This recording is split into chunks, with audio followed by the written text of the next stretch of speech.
الحيرة من أمري، فهنا علم وهنا نور وهنا منبع كل الفكر. نهر من فقه يتجلى بعقيدة صدق في صدري، لبيك أتيتك في لهف لسؤالك يا أهل الذكر. لسؤالك يا أهل الذكر، لسؤالي جئت لكي أدري. بسم الله الرحمن الرحيم. الحمد لله رب العالمين، والصلاة والسلام على أشرف الأنبياء والمرسلين سيدنا ونبينا ومولانا محمد وعلى آله و اصحابه اجمعین. با یاد و نام الله متعال برنامه امروز را آغاز می کنم. عرض سلام و خسته نباشید دارم خدمت شما بینندگان عزیز و خوشحال هستیم که مهمان خانه های شما هستیم با یکی دیگر از برنامه پرسش و پاسخ که در این قسمت در خدمت جناب مولانا عبدالقدوس دهقان هستیم. خدمت ایشان نیز عرض سلام و خسته نباشید داریم. بنده هم خدمت جناب عالی و تمامی بینندگان عزیز و ارجمند عرض ادب و سلام دارم. السلام علیکم و رحمت الله و برکاته. در خدمت جناب عالی هستم. و علیکم السلام و رحمت الله. سلامت باشین. برنامه رو انشالله از سوالهای صوتی بینندگان آغاز میکنیم و از اتاق فرمان نیز خواهش میکنم که اولین پیام صوتی بیننده را پخش بکنن. الو سلام علیکم. اسم من جمیله است. من از افغانستانم اما در انگلستان زندگی میکنم. دو سوال داشتم از جناب شما. سوال اولم این است که نمازهای قضایی را چطور اعاده کنیم، چه وقت بخوانیم و نیت بکنیم یا نه. و سوال دوم این است که بعد از نماز صبح من عادت دارم قرآن میخوانم و اذکار، و در اینجا سوالم این است که 15 دقیقه یا 10 دقیقه بر آفتاب برآمد میمانه. نظر به اون تایم تیبل که از مسجد ها ما میاریم 15 دقیقه و یا 10 دقیقه به آفتاب برآمد میماند. در این اثنا میتونم که قرآن تلاوت بکنم و یا اذکار بکنم. و گفته بعضی ها مرا میگن که شما در این نمیتونی که اذکار یا قرآن شریف تلاوت کنین به خاطر اینکه 15 دقیقه یا 10 دقیقه برای آفتاب برآمد میماند. تشکر میکنم. خدا نگهدارتان. خداوند شما را توفیق دارایی نصیب بکنه. تشکر. سلامت باشین. ما هم از بیننده عزیز تشکر میکنیم و جناب مولانا 2 سوال داشتن. بفرمایید. الحمد لله رب العالمین و العاقبة للمتقین و صلی الله علی نبینا محمد و علی آله و صحبه اجمعین. در مورد نماز قضایی که این بیننده ارجمند سوال فرمودن، نماز قضا یعنی نمازی که انسان بنابر دلیلی نتوانسته سر وقت اون نماز را بخواند. به طور مثال به خاطر مشغولیتی از یادش رفته نماز، یا اینکه خواب بوده و وقتی که بیدار شده وقت نماز گذشته بوده و بعد از این باید این نماز را بخواند. یعنی نماز فرض امروز را و فلان وقت را در خارج از وقت نماز و وقت اصلی اون نماز میخواند. این میگن نماز قضا. در مورد نمازهای قضایی رسول الله صلی الله علیه وسلم میفرمایند که من نام عن صلاة او نسیها فلیصلیها اذا ذکرها.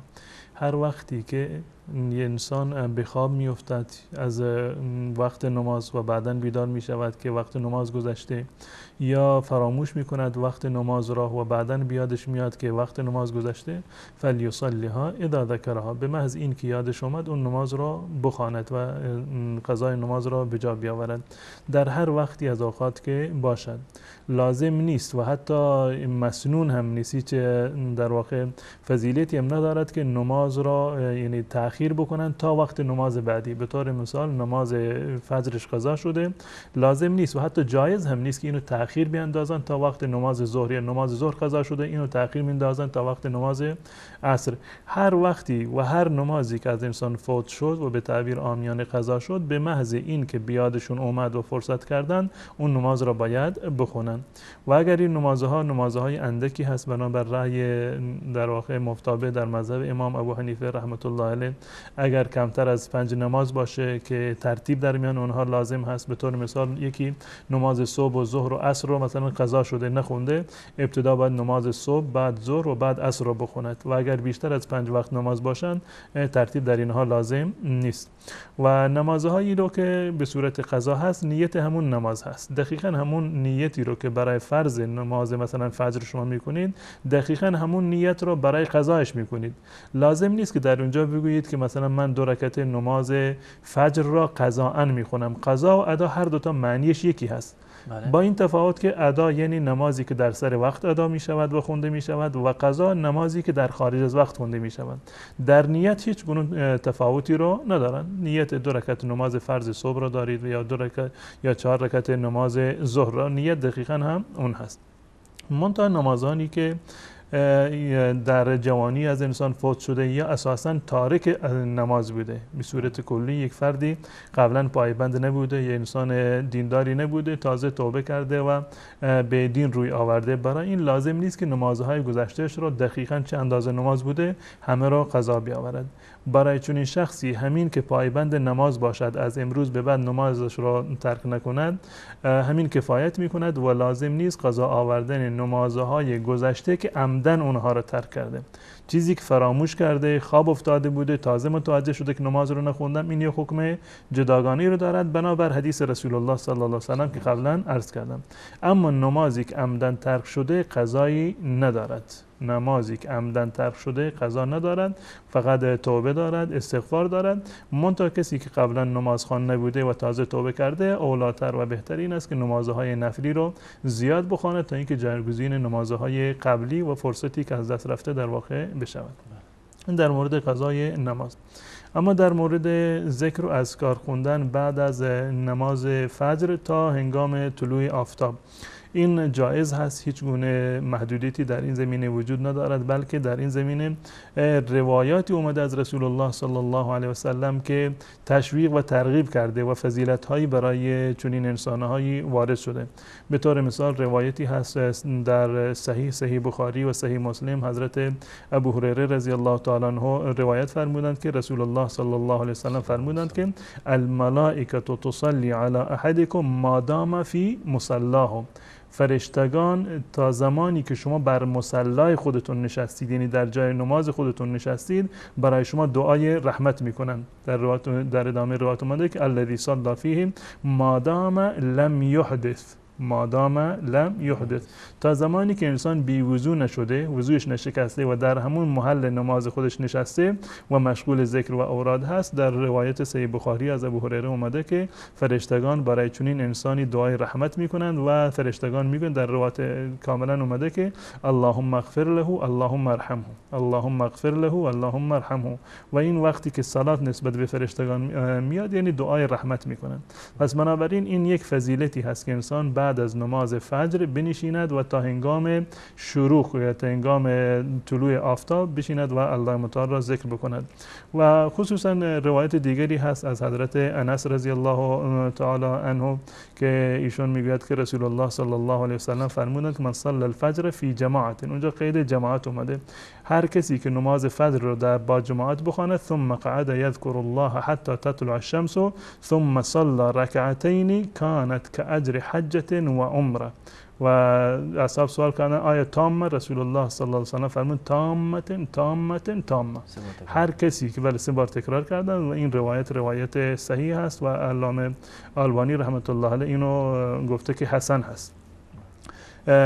ترجمه این روایت این است که هر کسی نماز فجر را با جماعت بخواند و در جایی که نماز را خونده در اونجا بنشیند و الله متعال را ذکر بکند تا هنگام طلوع آفتاب، ثواب یک حج و عمره کامل را الله متعال به اون عنایت خواهد کرد. و جمهور علما در این زمینه نظرشون این است که این فرق نمیکنه چه در نماز جماعت باشه چه برای زنها باشه که به صورت انفرادی نماز میخونند، به خاطر دلیل که من قبلا عرض کردم از حدیث حضرت ابو هریره رضی الله تعالی عنه که در صحیح بخاری و صحیح مسلم بود.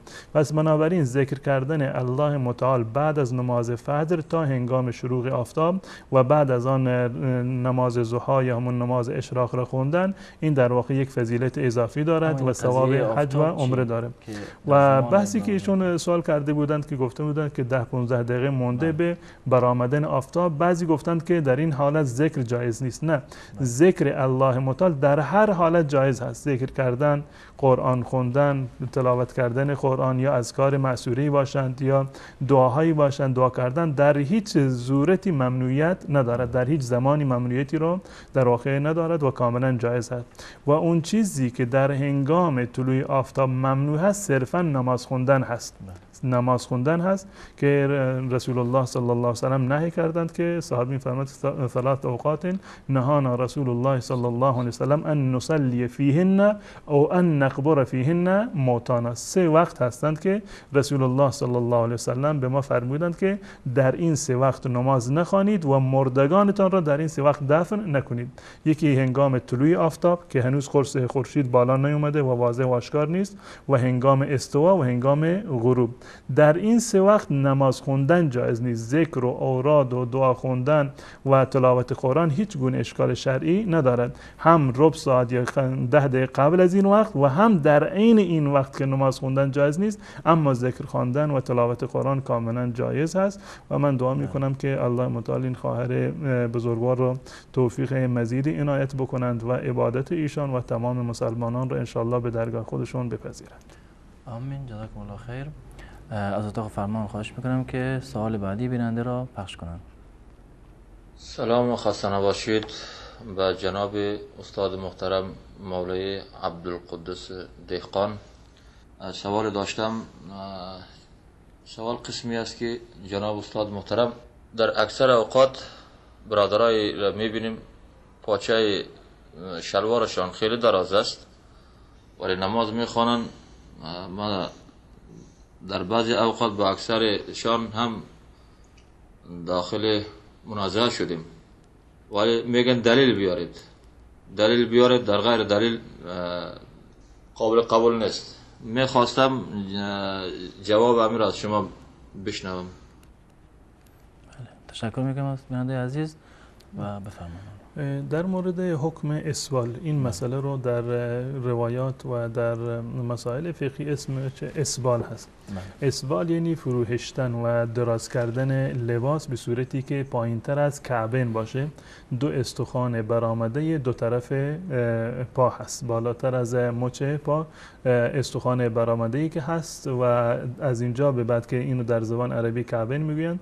و دراز کردن و طولانی کردن لباس از این که پیراهن باشد یا شلوار باشد یا کت یا عبا یا هر چیز دیگری باشد، این از نظر شرعی حکمش ناجایز و حرامه، چون این کاری جایز نیست. اما از این که در نماز باشد یا غیر نماز باشه. و در این زمینه روایات صحیحی وجود دارد. من جمله روایتی هست در صحیح بخاری از حضرت ابو هریره رضی الله تعالی عنه که رسول الله صلی الله علیه و سلم فرمودند ما اسفل من الكعبین من الازار ففی النار. ما اسفل من الكعبین من الازار ففی النار. هر چیزی که پایین تر از کعبین باشه از لباس انسان، که در اینجا ازار اومده به معنی شلوار یا لنگی که به پا میبندند، اون در آتش جهنم هست. این یک وعیدی هست صحیح و صریح در این مورد وارد شده برای کسانی که لباسشون از این قسمت پا یعنی استخوان برآمده پا از این در واقع پایین تر باشه. به اتفاق تمام علما اسبال حرام هست. هیچ کسی از علما نگفته که اسبال ازار یا لباس یعنی دراز دراز کردن لباس برای مردان. این حکم صرفا برای مردان هست و برای زن چون این حکم وجود نداره. زن میتونه که لباسش حتی از به زمین در واقع هم کشیده بشود هیچ اشکال نداره، بلکه اولاتر و بهتر هم این هست به خاطر اینکه پوشش کاملتری رو داشته باشن. پس بنابراین اسبال یعنی دراز کردن لباس حرام هست، اهم در نماز باشه یا در غیر نماز. در روایت دیگر یک نوع در واقع قید دیگری اومده، روایت حضرت عبدالله ابن عمر رضی الله تعالی عنه است که در صحیح بخاری و مسلم و سنن اربعه همه این روایت رو نقل کردن از رسول الله صلی الله علیه و سلم که ایشان فرمودند من جر ثوبه خیلا لم ينظر الله تعالی الیه یوم القیامه. هر کسی که لباسش را به خاطر تکبر، هر کسی که لباسش را از روی تکبر بر زمین بکشاند الله متعال در روز قیامت به ایشان نگاه رحمت نمی کند. اتفاقا حضرت ابوبکر صدیق رضی الله تعالی عنه اومد در اون مجلس و همین فرموده رو شنید از رسول الله صلی الله علیه و سلم. حضرت ابوبکر صدیق رضی الله تعالی عنه گفتند که یا رسول الله من احیانا یک طرف ازار من از این قسمت پا پایینتر می رود. رسول الله صلی الله علیه و سلم فرمودند که تو از کسانی نیستی، انک لست تصنع ذلك خیالا، تو از کسانی نیستید که به خاطر خیالا و تکبر این کار رو انجام بدهید. از این روایت علما این استدلال کردن که اگر یک فردی ناخواسته شلوارش یا پیراهنش در واقع از این قسمت پایینتر افتاد این گناه و معصیتی را ندارد، اما اگر کسی عمدن و قصدن شلوارش رو درازتر بکند از این قسمت پا پایینتر بشود این در واقع در همون حکم کلی وارد هست که ما اسفل من الکعبین من الازار ففین نار. این روایتی از حضرت عبدالله ابن عمر هست و جالب هست در این زمینه روایت دیگری هست از حضرت ابوذر غفاری رضی الله تعالی عنه که در سنن ابو داود هست و علامه البانی اون روایت رو هم تصحیح کرده که میگوید رسول الله صلی الله علیه و سلم فرمودند ثلاثه لا یکلمهم الله یوم القیامه ولا یزکیهم ولهم عذاب علیم. سه گروه هستند که در روز قیامت الله متعال نه با آنها سخن میگوید، الله متعال با نگاه رحمت با آنها نگاه نمی کند، با آنها سخن هم نمیگوید و برایشون عذاب دردناکی هست. حضرت ابوذر رضی الله تعالی عنه عرض کردند که من هم یا رسول الله فقد خابوا و خسروا. اینها چه کسانی هستند که واقعا در خسارت و خیبت هستند، اینها هلاک شدند؟ اینها چه کسانی هستند؟ رسول الله صلی الله علیه و سلم تا 3 مرتبه این جمله را تکرار فرمودند ثلاثه لا یکلمهم الله یوم القیامه ولا یزکیهم ولهم عذاب علیم و در آخر ایشان فرمودند المسبل والمنان والمنفق سلعته بالكذب بالحلف الكاذب یا در بعضی از روایات اومده الفاجر. این 3 نفر یکی مسبل هست، کسی که شلوارش رو لباسش رو درازتر بکند از این قسمت پا، و در نفر دوم اون کسی هست که منت میگذارد یعنی یک صدقه ای رو میدهد، خیری رو انجام میدهد و بر فقرا و مساکین منت میگذارند، و فرد سوم کسی که با قسم دروغین و بیجا میخواد کالای خودش را بر مشتری غالب بکند. این 3 نفر را رسول الله صلی الله علیه و سلم فرمودند که در روز قیامت الله متعال به اینها نگاه نمی کند، با اینها حرف نمی زند و عذاب دردناکی برای این افراد هست. پس بنابراین به صورت کلی اعم از این که در نماز باشد یا غیر نماز طولانی کردن، دراز کردن لباس به صورتی که از این استخوان برآمده مچ پا پایین تر باشد این حرام قطعی و 100% هست. اما از این که به خاطر خیالا باشد یا نباشد، برخی این قید خیالا رو در اینجا آوردن، این به قید عمومی هست زیرا که عموما به خاطر تکبر این کار انجام میشه، وگرنه همون کسانی که ادعا میکنند که ما به خاطر تکبر این کار رو انجام نمیدهیم اینو یک عیبی میدونند برای خودشون، کسر شأنی میدونند که با مثلا شلواری که بالاتر از این قسمت پا باشه مثلا در جلوی مردم ظاهر بشوند. به هر صورت این به اتفاق تمام علما چنین عملی کاملا ناجایز و حرام است. منتها سوالی که بیننده عزیزمون داشتن در مورد حکم نماز، عرض کردم که در نماز حرام هست و هم در غیر نماز. در هنگام نماز انسان باید بیشتر مراعات بکند، در هنگام نماز انسان باید بیشتر مراعات بکند. منتها من حیث یک حکم شرعی نماز صحیح هست، نماز صحیح است، ولو این که لباس انسان در هنگام نماز از این پاچش در واقع و از ستالنگش پایین تر باشد و حتی به زمین اگر برسد، نمازش از نظر شرعی صحیح است و کامل است، هیچ گونه اشکالی در نمازش وجود نداره. منتها یک عمل حرامی را انجام داده، اما از این چه در نماز باشه چه در غیر نماز. منتها در این زمینه روایتی هست در سنن ابو داود از حضرت ابو هریره رضی الله تعالی عنه. من فکر میکنم که این بیننده عزیزمون به این نقطه اشاره داشتند که در این روایت اومده که یک روزی رسول الله صلی الله علیه و سلم در مسجد نشسته بودند، یک فردی اومد و نماز خوند. یک فردی اومد در مسجد در محضر رسول الله صلی الله علیه و سلم نماز خوند. رسول الله صلی الله علیه و سلم بعد از اینکه سلام گفت بهش گفت که اذهب فتوضا، برو نماز بخون. اصل روایت این گونه است که بینما رجل یصلی مسبلا ازاره، یک مردی نماز میخوند و لباسش پایین افتاده بود. رسول الله صلی الله علیه و سلم بیشان فرمودند اذهب فتوضا، تا چند مرتبه رفت وضو گرفت، دوباره اومد نماز خوند و دوباره لباسش افتاده بود، یعنی از این قسمت پا پایین تر بود. بازم رسول الله صلی الله علیه و سلم فرمودند اذهب فتوضا، برو وضو بگیر. نگفتن نمازت را اعاده بکن. در این روایت اومده که اذهب فتوضا، برو دوباره وضو بگیر. یکی سوال کرد که چرا این دستور رو دادی؟ دایشون فرمودند که انه کان یصلی و هو مسبل، این در حالتی نماز میخوند که لباسش پایین افتاده بود. و ان الله تعالی لا یقبل الصلاة رجل مسبل، و الله متعال نماز مردی رو که این گونه نماز بخواند و لباسش پایین افتاده باشد چون این نمازی رو قبول نمی کند. در این روایت آخرش اومده که الله متعال چنین نمازی رو قبول نمی کند. منتها این روایت از نظر سندی مشکل دارد. این روایت از نظر سندی مشکل دارد و یک روایت ضعیفی هست. پس بنابراین به استناد این حدیث ما نمیتوانیم که حکم بطلان نماز مسبل را چکار بکنیم؟ صادر بکنیم.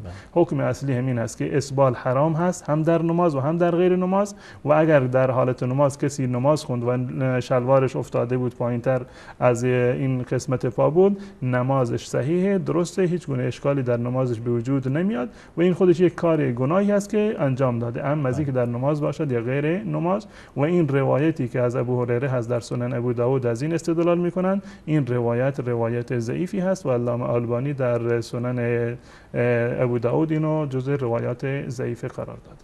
بله، جزاکم الله خیر. اتاق فرمان لطفاً پیام صوتی بعدی بیننده رو پخش کنید. سلام، خسته نباشید. من از ایران زنگ میزنم. یک سوال دارم. میگم اگه کسی در کوه نماز بخواند ندونه قبله کجاست، آیا اشکالی ندارد؟ خدا حافظ. سلامت، تشکر میکنم بیننده عزیز. نماز در کوه بدون جهت قبله شما اصل در این مورد این است که چون واقعا وقتی رخ میده دیگه انسان قبله رو نمیتونه پیدا کنه. استقبال قبله یعنی رو به طرف قبله ایستادن در هنگام نماز این جزء در واقع شرط هست، جزء شرایط نماز است. یعنی انسان حتما باید رو به طرف قبله بیستد و اگر عمدن چهرهش را از قبله منحرف بکند به طرف دیگری نماز بخواند، چون این نمازی باطل هست و نمازش قبول نمی شود. منتها قبله کجا هست؟ این یک مسئله هست که قبله کجا هست. در هنگام نماز انسان باید رویش به طرف چه قسمتی باشد. کسانی که در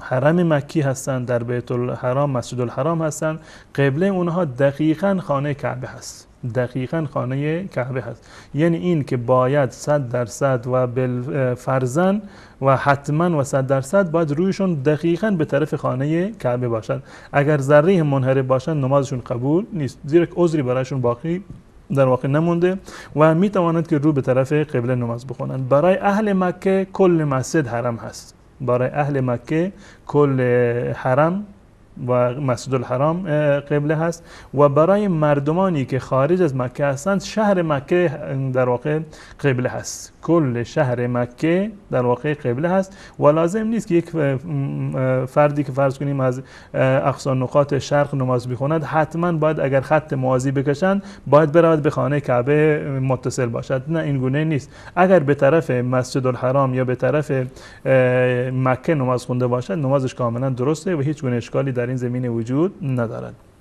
دلیلش هم این است که الله متعال میفرماد ولله المشرق و المغرب فاینما تولوا فثم وجه الله. مشرق و مغرب مال الله است، همه برای الله متعال است. به هر طرفی که شما رو بکنید در واقع روی الله و روح الله متعال هم به همون طرف هست.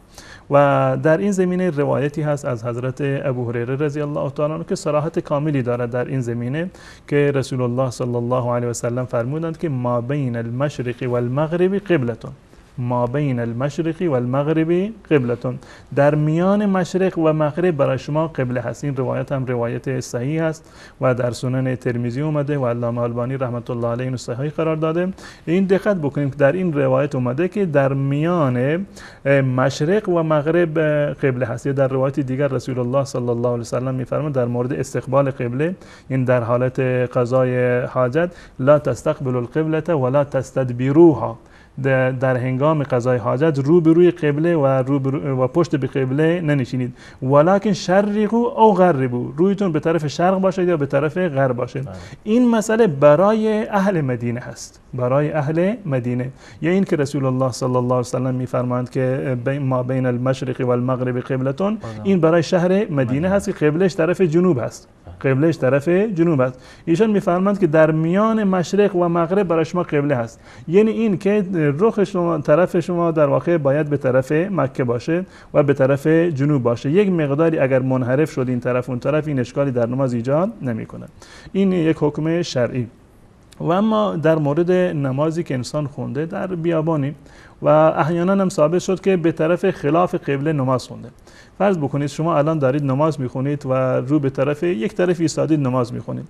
اگر در هنگام نماز هستید یک طرفی که یک فردی که قبله را میشناخت اومد به شما گفت که فلانی این طرفی که شما نماز میخونید قبله نیست، یک کمی به طرف راست هست یا به طرف چپ هست، حکم شرعی در این زمینه این است که در وسط نماز بر بگرده، چهرهشو بر بگردانه به طرف همون طرف قبله، چهرهشو بر بگردان به طرف قبله. لازم نیست که نمازش رو اعاده بکند، نمازش رو بشکند. اون نمازی که قبلا خونده یک رکعت دو رکعت اون کاملا درسته، باقی مانده نمازش رو به همون طرفی که بهش گفتند که قبله هست به همون طرف نماز بخونه. الان ما چه کار بکنیم؟ در بیابان رفتیم در یک جایی که قبله رو نمیشناسیم. اولاتر و مهمتر و این هست که اولا با ابزاری که وجود داره و با قطب نماهایی که وجود داره، موبایلایی که این در واقع سیستم بر روشون نصب، با طرف قبله رو باید اولا مشخص بکنیم. در مرحله دوم افرادی که هستند در اونجا اهل منطقه هستند از اونها سوال بکنیم که قبله کدوم طرف هست. و اگر این هم اتفاق نیفتاد، کسی هم نبود، در بیابان بودیم، باید تحری بکنیم. این یک اصطلاح شرعی است در این زمینه. تحری یعنی این که شما فکر بکنید، گمانه بزنید و بیاندیشید و در واقع قبله رو با تصور خودتون، با تشخیص خودتون، با تجربه خودتون به یک طرفی انتخاب بکنید و همون طرفی که گمان غالب شما بود به همون طرف نماز بخونید. الان یک طرفی رفتید، شما نماز خوندید، به گمان شما قبله این طرف بود، شما این طرف نماز خوندید و بعد از مدتی متوجه شدید که نه، این نمازی که من به این طرف خوندم اصلا قبله نبوده، قبله این طرف بوده. حکم اون نماز قبلی چی است؟ اون نماز قبلی شما کاملا صحیحه، اعاده کردن اون نماز برای شما لازم نیست، به دلیل این که شما حکم شرعی رو انجام دادید، حکم شرعی رو انجام دادید. یا با موبایل یا ابزار دیگر قبله رو پیدا کرده بودید، بالفرض مشخص بشه که این نرم افزار در واقع اشتباه نشون داده بوده، یا یک فردی قبله رو به شما نشان داده بعداً معلوم شد که خود اون اشتباه گفته بوده، یا اینکه به یک طرفی شما تشخیص دادی قبله این طرف هست، تشخیص شما در واقع خلاف واقع بوده. در هر سی صورت اینها شما در واقع اون چیزی رو که بر عهدهتون بود و در توان شما بود اون شما انجام داده بود، پس بنابراین نماز شما کاملا درسته. منتها اگر کسی بدون تحقیق و بررسی، بدون پرسجو و بدون تحری و اندیشیدن، همینجور بدون اینکه فکر بکند به یک طرفی رفت نماز خوند و بعدا مشخص شد که نه این طرف نماز قبله نبوده، این فرد باید نمازش رو اعاده بکند.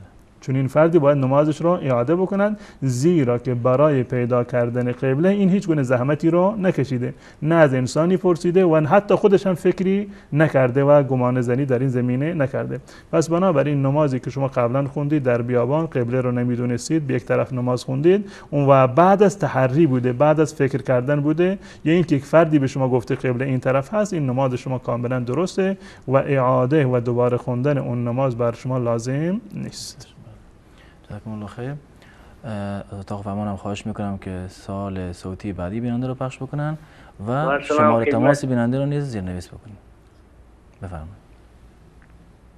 با سلام خدمت مجری محترم و استاد گرامی. عبدالرحمن هستم از ایران. استاد، دوستان و آشنایان و همسایان ازم میپرسن و سوال براشون پیش اومده که در حدیث اومده که هر کس نماز نخونه کفره و میگن در قرآن ما دو نوع کفر داریم، کفر اصغر و کفر اکبر. و اسلام به انسان با نماز نخوندن از دین خارج نمیشه. میخواستم جوابشون رو بدید. بعد شکر. ما هم تشکر میگم بیننده عزیز و بفرمایید. در مورد کفر تارک صلات، کسی که نماز نمیخوند آیا مسلمان هست یا کافر هست؟ در این زمینه در میان علما و مذاهب و ائمه بزرگوار اختلاف دیدگاه وجود داره، بدین معنی که موارد اتفاقی وجود داره و موارد اختلافی. تمام مذاهب اهل سنت و الجماعت اتفاق نظر دارند بر این نقطه که اگر کسی نماز را قبول نکند به صورت کلی میگوید که نمازی اصلا فرض نیست در اسلام، نمازی وجود نداره یا فرضیت نماز را انکار بکند، چون این فردی به اتفاق تمام مذاهب اهل سنت و الجماعت کافر است. این مورد اتفاق است. اگر کسی به صورت کلی نماز را قبول نکند که یکی از احکام دین هست، در قرآن اومده، در سنت اومده، و نماز را به عنوان یک عبادت قبول نمی کند، چون این انسانی به اتفاق تمام مذاهب اهل سنت و الجماعت در واقع کافر هست. این یک نکته. نکته دوم، کسی نماز را قبول دارد، معتقد هست به نماز، ایمان دارد که نماز فرض الهی هست و هر 5 وقت باید نماز بخواند، اما به خاطر سستی این نماز را نمیخواند یا به هر دلیل دیگری عملا یک فردی هست که نماز نمیخواند. از دیدگاه امام ابو حنیفه رحمت الله علیه و امام مالک و امام شافعی رحمت الله علیه، این سه نفر از ائمه بزرگوار اهل سنت و الجماعت، نظرشون این است که چنین انسانی کافر نمی شود. انسانی که به خاطر سستی و تنبلی یا مورد دیگر غیر از انکار نماز بدین خاطر نماز نمی خوند، به این 3 نفر از ائمه اهل سنت و الجماعت میگویند که چنین شخصی کافر نیست. در صورت اول همگی میگفتند کافر است. کسی که منکر نماز باشه کافر است، اما کسی که نماز رو قبول دارد به خاطر سستی و تنبلی نماز نمیخواند، از دیدگاه امام ابو حنیفه، امام مالک و امام شافعی رحمت الله علیه کافر نیست، گرچه در این زمینه اقوالی رو دارند. مثلا امام ابو حنیفه رحمت الله علیه میفرمایند که ایشون زندان بکنند تا زمانی که نماز بخواند. امام شافعی میگوید که کافر نیست، اما به خاطر ترک حکم شرعی میتوانند که اونو قتلش بکنند. و در این زمینه امام احمد ابن حنبل رحمت الله علیه میگوید که ولو این که انسانی نماز را از روی سستی ترک بکند کافر و مرتد هست و حکمش کشتن هست. این حکم بله در مذهب امام احمد ابن حنبل. و در این زمینه همون گونه که این بیننده عزیز من اشاره فرمودن، روایات صحیح و صریح وجود داره. روایات صحیح و صریح در این زمینه وجود داره.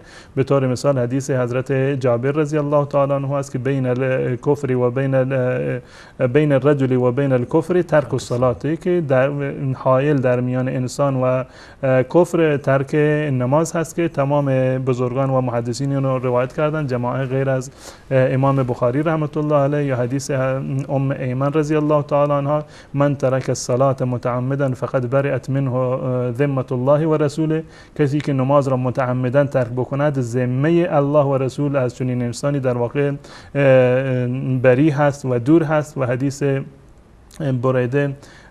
بريدة ابن حسين رضی الله تعالی عنه، العهد الذي بيننا وبينهم الصلاة فمن تركها فقد كفر، که تمام اهل سنن اینو روایت کردن، سنن اربعه. به استدلال از این روایت امام احمد ابن حنبل رحمت الله علیه معتقد هستند که تارک نماز ولو این که از روی سستی و تنبلی باشه کافر هست و مرتد هست و حکمش کشتن هست. این قضیه کفر اصغر و اکبر به چه صورت؟ این خود کفر اکبره، کفر یعنی از دیدگاه کفر بروداری. بله علمایی که حکم کفر را دادن مانند امام احمد رحمت الله علیه و بسیاری از علمای معاصر مانند بن باز رحمت الله علیه و گروه دیگر از علما، نظرشون اینه این کفر اکبر هست و انسان از اسلام در واقع خارج شده. این نظریه مذاهب است و این به خاطر این دلایل قوی که وجود داره، بسیاری از علمای اهل سنت و الجماعت نظرشون همین نظر امام احمد ابن حنبل است. نظر ائمه دیگر را امام ابو حنیفه، مالک و امام شافعی رحمت الله علیه رو هم من بنده عرض کردم. اما نظر شخصی بنده در این زمینه همون نظر امام ابو حنیفه رحمت الله علیه و امام شافعی و امام مالک رحمت الله علیه هست که در این زمینه ولو این که به خاطر در صورتی که به خاطر سستی و تنبلی شخصی نماز را ترک بکند چون این انسانی کافر نمی شود. به دلیل حدیثی که در سنن ترمذی وجود دارد و حدیثی است که همه شما قطعا اون رو شنیدید، حدیث معروف است به حدیث بطاقه که به معنی حدیث کارت. و این حدیث که عبدالله ابن عمرو ابن عاص رضی الله تعالی عنهما اینو روایت کرده که رسول الله صلی الله علیه و سلم فرمودند در روز قیامت الله متعال در ملأ عام یکی از افراد امت ما را ظاهر می‌کند، بیرون می‌آورد در ملأ عام که این انسان 99 پرونده گناه دارد، 99 سجل گناه دارد. هر یک از این پرونده ها به اندازه دید انسان هست، یعنی خیلی انسانی هست که در نهایت گناه و معصیت بوده و اینو میارند و الله متعال بهشون میفرماید که آیا از این پرونده هایی که داری چیزی رو انکار میکنی؟ آیا کرام کاتبین یعنی ظلم کردن بر تو، علیه تو یک چیزی رو، گناهی رو که انجام ندادی نوشتن؟ گفت میگوید که نه پروردگار، تمام این گناه ها رو 99 پرونده رو من انجام دادم، من هیچ گونه عذری هم در این زمینه ندارم. الله سوال میکند که آیا کار نیکی هم انجام دادی؟ میگه من هیچ کار نیکی، من به خاطرم نیست که کار خیری رو من انجام بدم. الله متعال به ایشان میفرماید که بله شما نزد ما یک حسنه دارید، یک نیکی دارید و نهایتا یک بطاقه رو میارند، یک کارتی رو میآورند که در آن نوشته شده اشهد ان لا اله الا الله و اشهد ان محمدا عبده و رسوله، یعنی این که این فرد مسلمان بوده، این فرد مسلمان بوده. این با خودش گمان زنی میکنند، میگه این یک کارت در مقابل این همه گناه به کجا میرسند؟ به جای نمیرسند. و الله متعال میفرماید که بر تو ظلم نمیشود، اینها رو ما با هم دیگر وزن میکنیم، این 99 پرونده را با این یک کارتی که در اون اشهد ان لا اله الا الله و اشهد ان محمدا عبده و رسوله نوشته شده اینو میگذارن در یک کفه. نهایتا این قول لا اله الا الله اشهد ان لا اله الا الله این سنگین تر میشود و الله متعال تمام پرونده گناهان این فرد را که 99 پرونده هستند همه را میبخشد، همه را میبخشد. پس بنابراین تمام گناهانی که انسان انجام میدهد غیر از شرک اینها در دایره عفو الله متعال هستند، یعنی امکان دارد که الله متعال اینها را ببخشد یا معاف بکند یا به خاطر موارد دیگر کفاره بشود، به خاطر اعمال نیکی که انسان انجام میدهد، به خاطر نماز جنازه و دعایی که مردم بر نماز جنازه میخونند، به خاطر مصیبتی که بر یک فردی بیاد، اینها تمام جزء مکفرات گناهان هستند. پس بنابراین از این روایت که روایت صحیح هست در سنن ترمذی این روایت اومده و حاکم هم اینو روایت کرده و حاکم در این روایت میگه که صحیح است بر شرط امام مسلم و امام ذهبی رحمت الله علیه هم اینو تایید کرده، گفته این روایت صحیح است. از این روایت معلوم می شود که منظور از کفری که در این روایت اومده کفر مخرج عن المله نیست، یعنی کفری که به معنی مرتد شدن و خارج شدن از دین اسلام باشد نیست و نظر بنده در این زمینه موافق با نظر امام ابو حنیفه و امام مالک و امام شافعی هست و این در واقع چون این انسانی کافر نمی شود. گرچه این نقطه رو ما باید مد نظر داشته باشیم، در یک امری که در میان علما اختلاف وجود داره، یعنی این که این مسئله ترک نماز در همون نهایت کفر است. اگر کفر نباشه که نظر بنده این است که کفر نیست، اما در همون سر لبه قرار دارد چون این انسانی و به خاطر دلایل صحیح هم که در این زمین کاملا وجود داره و انسان وقتی که اگر نمازش رو از دست بده، از ضایع بکند، بقیه اعمال به طریق اولا از دستش میروند و ضایع میشوند و نخستین سوالی که در روز قیامت از اعمال انسان و از حقوق الله متعال میشوند همین بحث و مبحث نماز هست. و اصحاب رسول الله صلی الله علیه و سلم هم هیچ عملی رو ترکش رو کفر نمیدونستن به استثنای همین حکم ترک نماز را. این مسئله تا این اندازه اهمیت داره، ولو این که فتوای ما این هست که چون این انسانی کافر نیست، اما باز هم نهایت احتیاط را انسان باید انجام بدهد و تحت هیچ شرایطی سعی بکند که نمازش رو ترک نکنه. جزاکم الله خیر. تماسهای بینندگان وصل اولین بیننده رو میگیریم و فقط خواهش میکنیم که صدای ما را از طریق تلفن بشنون و صدای گیرنده را کم بکنن. سلام علیکم، بفرمایید. سلام، خسته نباشید. و علیکم السلام و رحمت الله. برنامه پرسش و پاسخ بفرمایید. خسته نباشید. سوال داشتم. در خدمت شما هستیم. الان متهم با استاد سوال میکنم. اگه سوال شرعی دارید بفرمایید.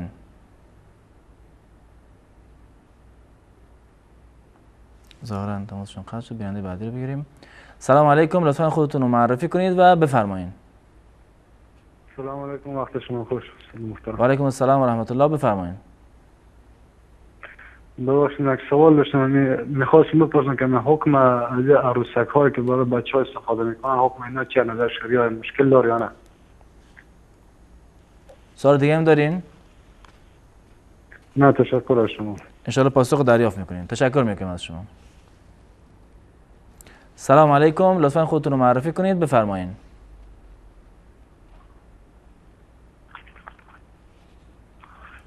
سلام علیکم، بفرمایید.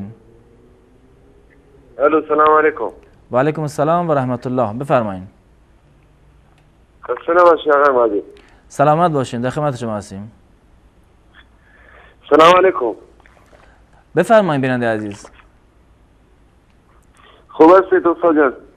سلامت باشین، در خدمت شما هستیم. اگر سوال شرعی دارین بفرمایید. میخواستم سلام علیکم بکنم آماندانه. بفرمایید. بفرمایید، در خدمت شما هستیم. سلام علیکم. الحمدلله، سلامکم الله. بفرمایید. سوالی داشتم. بفرمایید، در خدمت جناب علی هستیم. مثلا یک کارگری که کار میکنه اون از کار پول جواب میکنه، بعد اصلا مدت از کار این میره، بعد این بنده خدا چیکار کنه؟ ببخشید نه. بخشین سوالتون یک کمی واضح نیست، آخرش واضح؟ واضح. صاحب کار اینه حقش که مثلا اینه که کار میکنی آخر مثلا پول جواب میکنه، میگه نمیدم، اگه زور داری بیا از من بگیر. بله بله.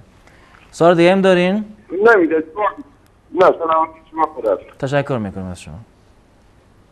بیننده بعدی رو بگیریم. سلام علیکم، بفرمایید. سلام علیکم. و علیکم السلام و رحمت الله، بفرمایید. فقط خواهش میکنم از طریق تلفن صدای ما رو بشنوین. از طریق تلفن شنیدید؟ الو. بفرمایید. سوال داشتیم. روز جمعه وقتی نماز جمعه داخل مسجد شدی، خطبه رفتی سعید، وقتی خطبه تحیه مسجد خوندن جایزه یا جایز نیست؟ بله. سوال دیگه هم دارین؟ بعد دیگه سوالمون وقتی امام مهدی میبره چند سالان مقصد چه ایمان میبریم به مهدی، نشانهاشان اگر مختصرا میشید بیان میکردیم. درباره ظهور مهدی، نشانهای ظهور مهدی چند ساله میبرن؟ تقریبا 40 ساله، 20 ساله مثال، یا شاید پیره. سلام علیکم و رحمت الله. و علیکم السلام و رحمت الله. تشکر میکنیم. بیننده بعدی رو بگیریم. سلام علیکم، بفرمایید. سلام. بفرمایید. سلام علیکم. و علیکم السلام و رحمت الله. من از مولانا صاحب یک چیز سوال میخوایم کنم اگر فرصت بدید. در خدمت شما هستیم، بفرمایید. سلام علیکم. و علیکم السلام و رحمت الله. صدای شما داره پخش میشه. با ما هستیم مولانا صاحب؟ بله بله، صدای شما داره پخش میشه و منتظر سوالتون هستیم. ببخشید. اول سلام میکنم برای مولانا صاحب، برای شما، برای همه کارگردان تلویزیون. من یک سوال این به خاطر که کسی که نماز ترک کنه، ترک بشه از یا سستی از دیگر چیز مشکلات، بعد اگر قضایش بگردی اون چطور است؟ با حساب قضا حساب میشه یا با حساب ستت میشه؟ دیگر یک چیز هست که این برنامه اگر شما یک وقتی برای پشتو بدی اگر مشکل نباشه. این دو تا سوال من هست. یک وقتی تعیین بکنی برای بخشین سوالتون اگر لطف کنین، سوال اولیتون اگر دوباره تکرار بکنید، یعنی به خاطر سستی دوباره نمازها رو اعاده بکنه.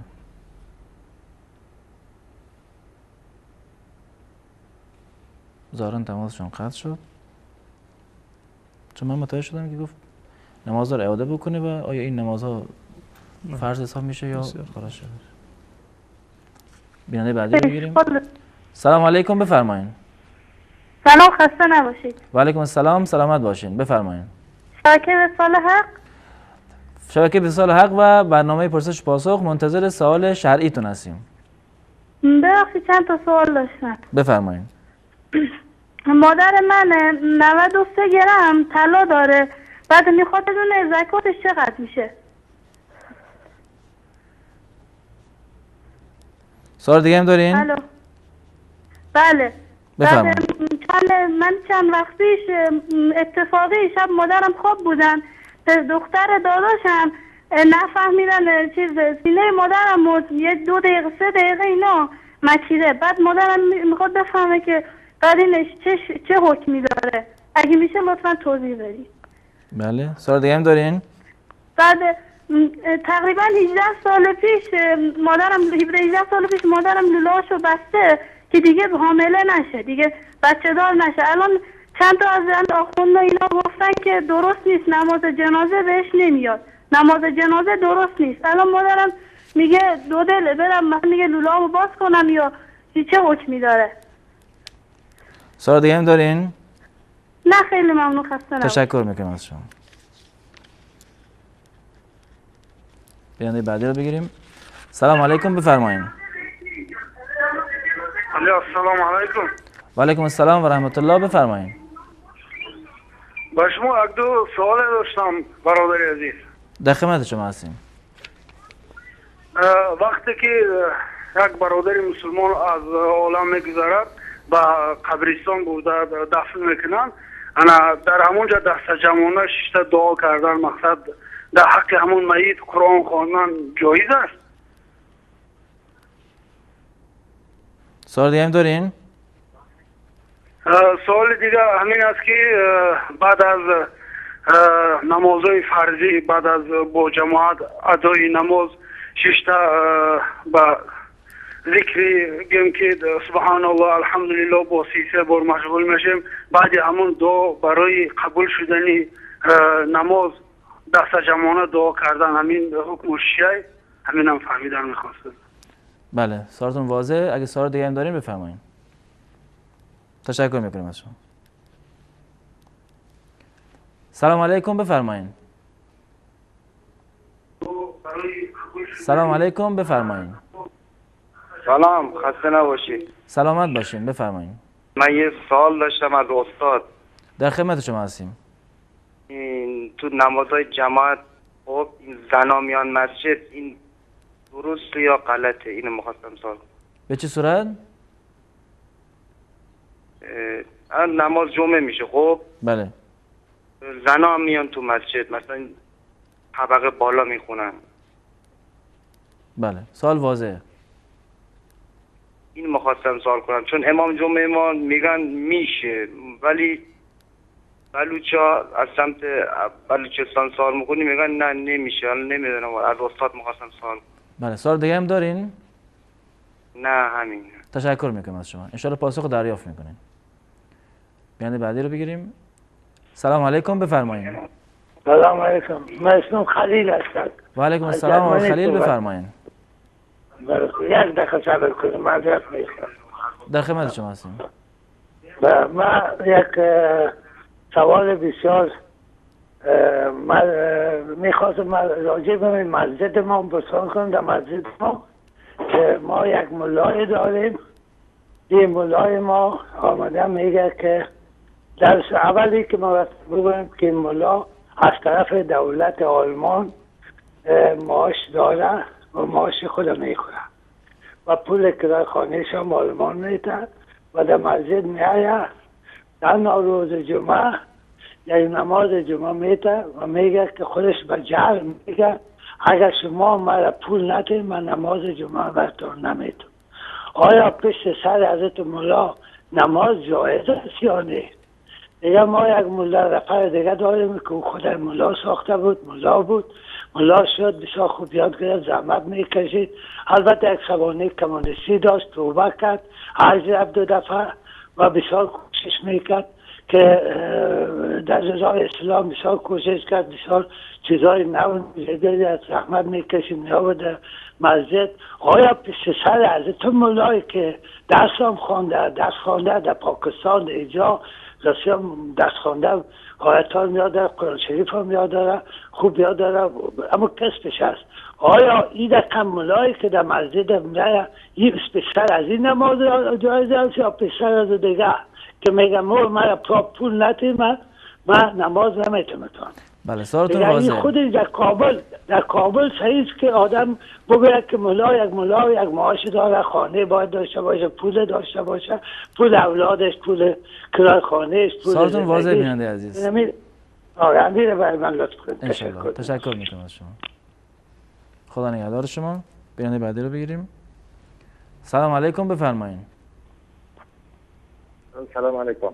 و علیکم السلام و رحمت الله، بفرمایید. شبکه وصال خسته نباشید. سلامت باشین. منتظر سوال شهریتون هستیم، بفرمایید. خواهش میکنم. یه بزرگ من یه دو تا سوال داشتم، اگر لطف کنم استاد محترم جواب بدن ممنون میشم. بفرمایید. اولی که نماز و روز اهل سنت اگر کسی مبعد شده باید بخونه، سلام نماز به چگونه باید بخونیم یا قنوت واجب بگیریم یا نگیریم؟ بخشید صداتون واضح نیست، یکی بلندتر صحبت کنید و سوال تکرار کنید. قربان سلام نماز چه شکل باید گفته بشه؟ مثل همون قبلا که شیعیان میگن در ایران الان میخونن کسی مبعد میشه بعد به چه شکل سلام نماز رو بده توضیح بدن. یکی هم در رابطه با قنوت نماز. بله. سوال دوم هم آیا خانم ها هم باید دسترسینه مثل مردان نماز بخونن؟ بله. سوال سوم هم اینه که پدری که فرزندی رو به دنیا بیاره ولی هیچ مسئولیت پدری رو در حقش ایفا نکنه، نه تربیت اصلا به حال خودش رهاش بکنه، فقط بگه من چون تو رو به دنیا آوردم حالا دیگه خدا هر کی نونش داد در نون داد نانم میداد، اینجوری فکر کنه به آیا این فرزند اگر مرتکب خطایی بشه حالا هر گناهی بشه آیا پدر در ارتکاب این خطا گناه شریک هست یا نه، باعث پدرشه یا حیف؟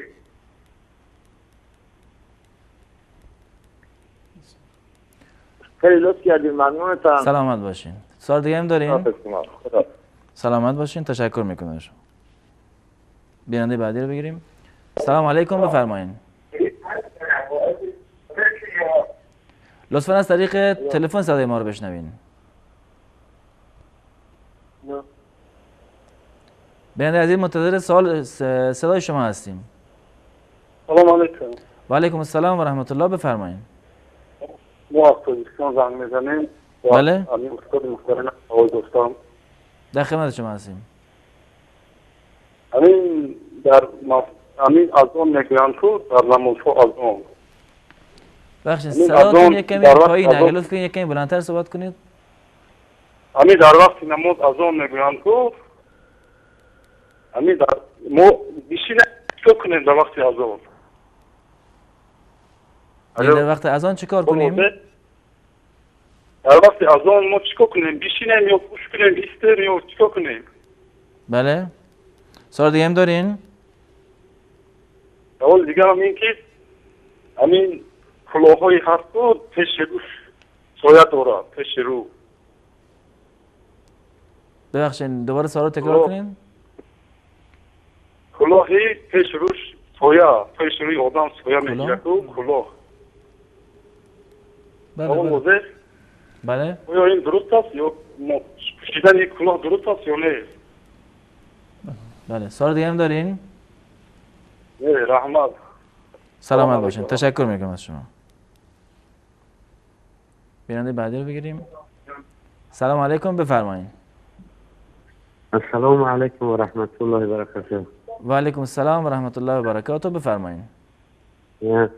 سوال ما میاد برادر که امی ویتری واجبم و بعد چی نماز تهجد میخونم و علیکم السلام و رحمت الله و برکاته. بله نماز تهجد میخونید؟ سوال نماز ویتر واجبه بعد از تهجد ما میخونیم بسیار وقت خیلی هست که من چی مینم یکی در خواب میمونم در همیجا در نماز بامداد بیدار میشم وقتی سم میدم همیجا خیلی کنیم یکم ساونه همیجا یوچه میفنده اول ویتر واجبه بخونیم بله تهجد میخونم بعد ویتر واجبه میخونم بعد همی وقت در خواب یا خیلی وقت میشه که در خواب میمونم همی نماز فجر شدگی من در همی پیش از فجر اول چی را بخونم تا در اومدگی ویتر واجبه. بله سوال دیگه هم دارین؟ سوال دیگه دارم. کفای امام نماز میخونید؟ بخشین درباره سوال اولتون یعنی شما نماز وتر رو قبل از فجر خوندید یا خواب کفای افتادید؟ امام نماز میخونیم همیجا امام در چی های؟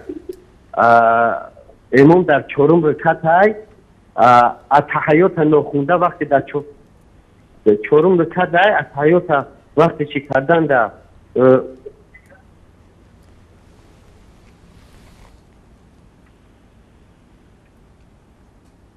زارن تماسشون قطع شد. شیخ 19 سال گرفتیم کافی یا بریم همچنان؟ سلام علیکم بفرمایید.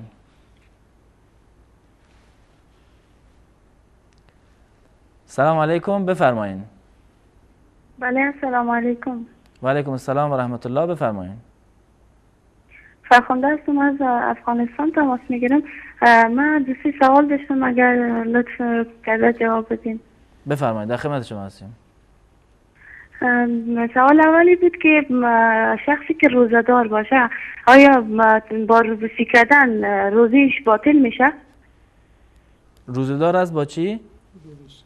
با روبوسی کردن روماچی کردن. سوال دیگه؟ سوال دیگه ای بود که اگر کسی وسواسش زیاد باشه و بسیار حساس باشه به نظافت و تمیزکاری و گپا اگر آب زیاد مصرف بکنه در شستشوی یا هر چیز زیاد مصرف بکنه آیا اسراف محسوب میشه و گناهکار خواهد شد؟ بله. و سوال دیگه ای که در مورد سر و جادوی گپا که نظر کردن آیا من میخواستم برنامه تانه تقیب بکنم مگر متاسفانه نشد بنان میخواستم لطف کرده جواب مربطیم که آیا امو تخم شکستاندن که به خاطر چشم زدن یا امو نظر کردن میگه آیا این درست است چی حکم داره راست هست قبول هست چی قسم است؟ بله سوال دیگه هم دارین؟ نخیر تشکر زنده و سلامت باشین. سلامت باشین. بیننده بعدی رو بگیریم. سلام علیکم بفرمایید. سلام خسته نباشید. و علیکم السلام و رحمت الله بفرمایید. یک سوال شهری داشتم. در خدمت شما هستیم. کسی که مشکل کمر داشته باشه کمر درد داشته باشه بعد تو نماز تو رکوع و تو سجده اگه دو سه ذکر ادرار بیاد نمازش باطله چجوریه؟ اگر ادرار بیاید؟ بله تو نماز بی اختیاری. بله. سوال دیگه هم دارین؟ در شما در نکنه. سلامت نه خیلی ممنون در شما در نکنه. تشکر میکنم. سلامت باش. سلام علیکم بفرمایید. بله سلام علیکم. و علیکم السلام و رحمت الله بفرمایید. مسعود هستم از دنمارک شما رو زحمت میتونم که یک سوال داشتم از استاد همین میخواستم پرسانی کنم. بفرمایید در خدمت شما هستیم. سوالی است استاد که وقتی ما مثلا جنس مثلا از مغازه میخریم فرض مثال کامپیوتر باشه یا تلویزیون باشه یا موتور باشه چیز دیگه باشه کلا در اروپا زیادتر به حساب قسط خریده میشه مثلا به حساب قرض و باید قسط بخریم. اینا مثلا یک فرض مثال یک کامپیوتر یا یک تلویزیونی که به قیمت 2000 یورو می باشه مثلا کسی نمیتونه که فرض مثال نقد بخره از این دکان. برای مغازه‌دار برشون گفته میشه که مثلا شما اگر این به قسط میخرین ما میره 2300 یورو برای شما میتیم. ما خواستم امیر از استاد سوال کنم که آیا امی 300 یورویی که از ما گرفته میشه ای به حساب ربا و از ما میگیرن یا سود میگیرن یا این جایز است یا باید بگیرن به خاطر که ما را به قسط میتن؟ مثلا میگن شما قرارداد میکنین امرای ما 3 سال، تا 3 سال این قرض شما باید خلاص کنین. بله. تا 3 سال شما باید این امی 300 یورو یا 200 یورو ما از شما اضافه تر میگیریم. بله سوال واضح بودن عزیز. بله تشکر. سلامت باشین. سوال دیگه هم دارین؟ تشکر، زنده باشین. سلامت باشین. ان شاء الله پاسخ دریافت. خداحافظ شما. سلام. بیننده بعدی رو بگیریم. سلام علیکم، بفرمایید. بله سلام علیکم. و علیکم السلام و رحمت الله، بفرمایید. برادر ما از حالا زحمت بدم شما را، ما در مورد 2 سوال شرعی داشتم. بفرمایید.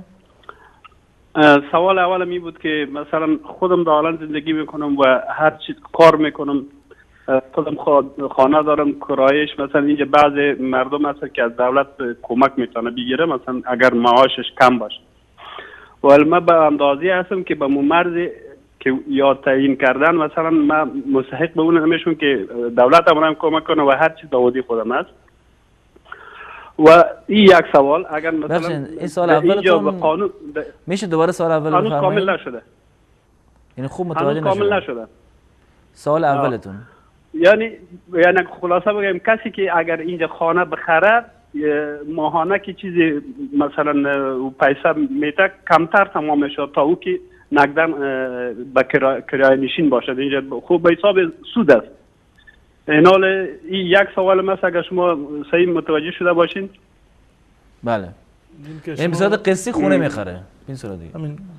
آخو قسطش هم است که به یک رقم یا سود براتون میده، ولی مثلا اگر اینطور حساب کنین کسی که کرایه میشینه از او کرایه نشین، من مثالش بگم اگر مثلا فعلا یک کسی 800 روپیه کرایه بده و اگر خانه بخری همون خانه رو مثلا 500 یا 600 روپیه میدی و خانم در آینده به خودت میشه، ولی برای شخص خودم خانه مهم نیست، ولی امی که من روزانه مثلا صحیح از اوده نام برای مثلا کامل دار باشه این برای من مطرح است.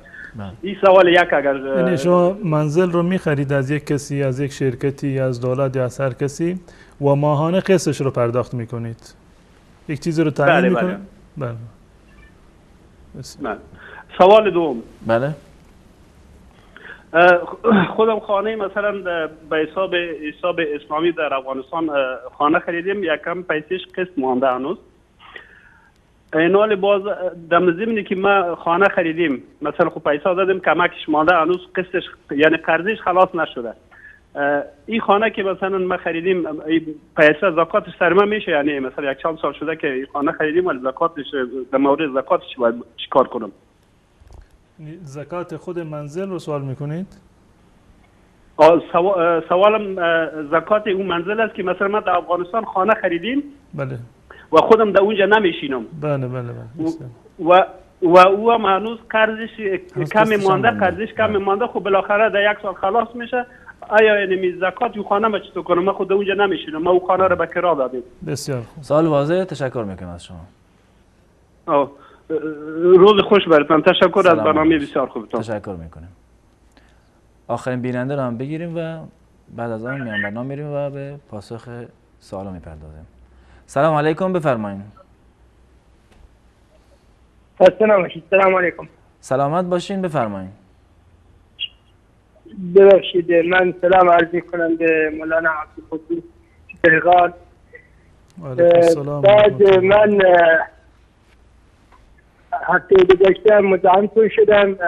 جلال از خوزستان شما عرض کردید از کردستان، من خوزستانی هستم. بله آقا جلال از خوزستان. دو تا سوال شرعی هم دارم. یکی این که کسی بالفرض دعوت بشه بالفرض بره جایی در هفته 2 روز یا 3 روز پیش اقواماش یا دوستاش بره و معلوم نیست اونا هم اقواماش یا دوستاش بره پیششون نهار یا غذا بخوره، اونا هم درآمدشون معلوم نیست حلال یا حرامه.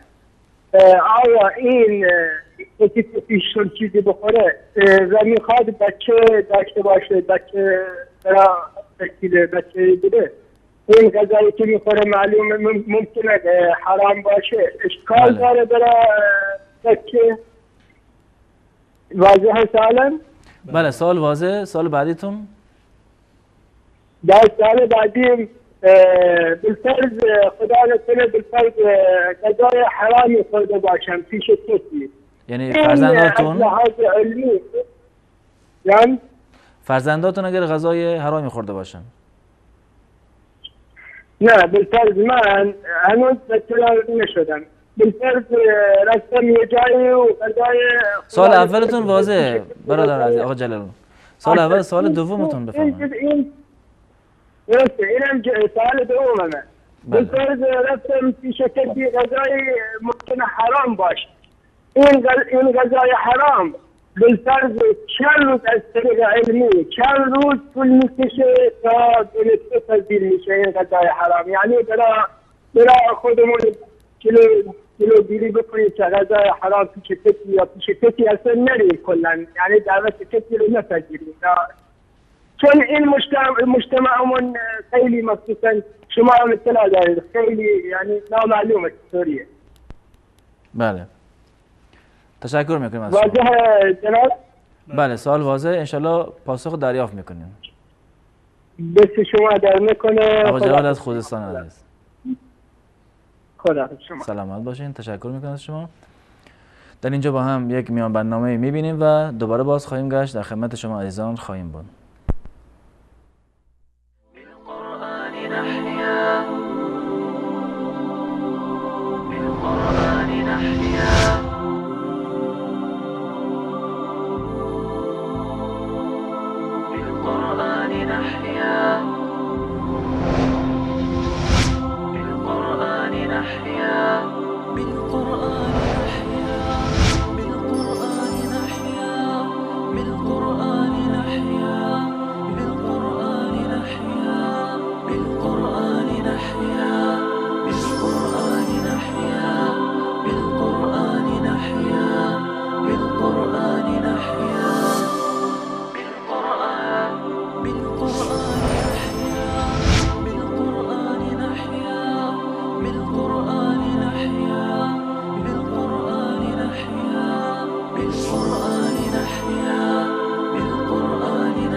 تمنا مدتوں سے ہے جمال مصطفیٰ دیکھو،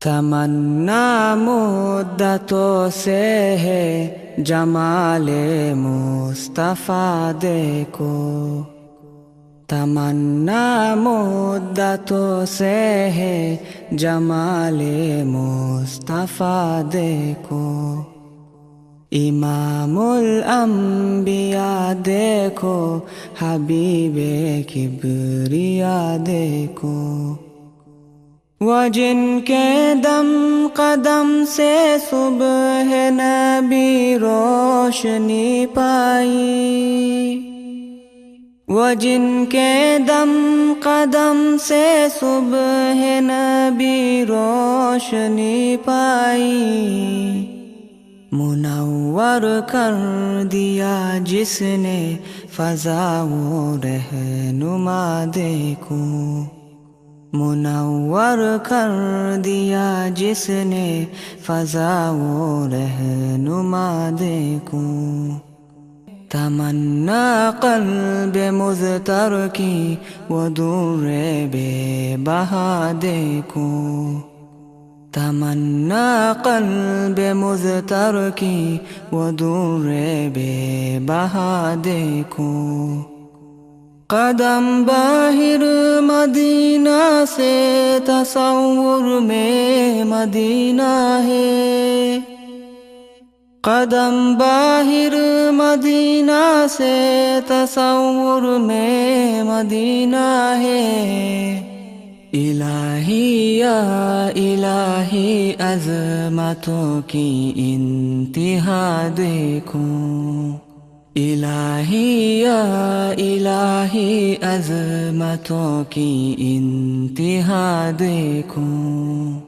یہ دنیا بے ثبات و بے وفا و غم کا گہوارہ، یہ دنیا بے ثبات و بے وفا و غم کا گہوارہ، یہ ہے مطلوب دار بے وفائی میں وفا دیکھوں، یہ ہے مطلوب دار بے وفائی میں وفا دیکھوں، تمنا مدتوں سے ہے جمال مصطفیٰ دیکھوں، میرے مولا یہ موقع دے کہ ختم الانبیاء دیکھوں، میرے مولا یہ موقع دے کہ ختم الانبیاء دیکھوں،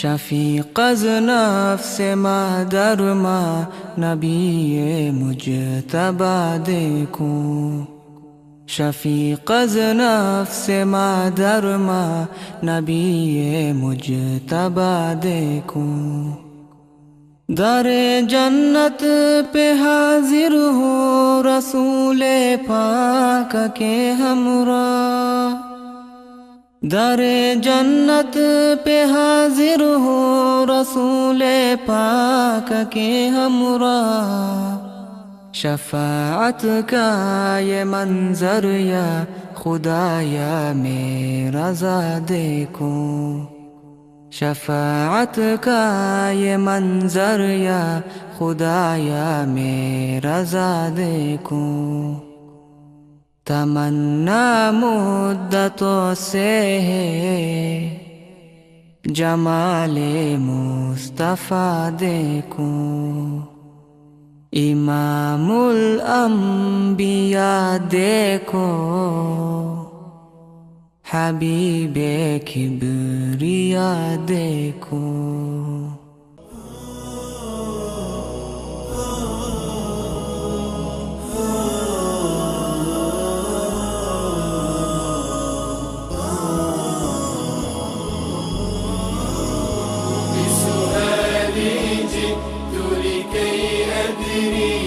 ليزيل الحيرة من أمري، فهنا علم وهنا نور وهنا منبع كل الفكر، نهر من فقه.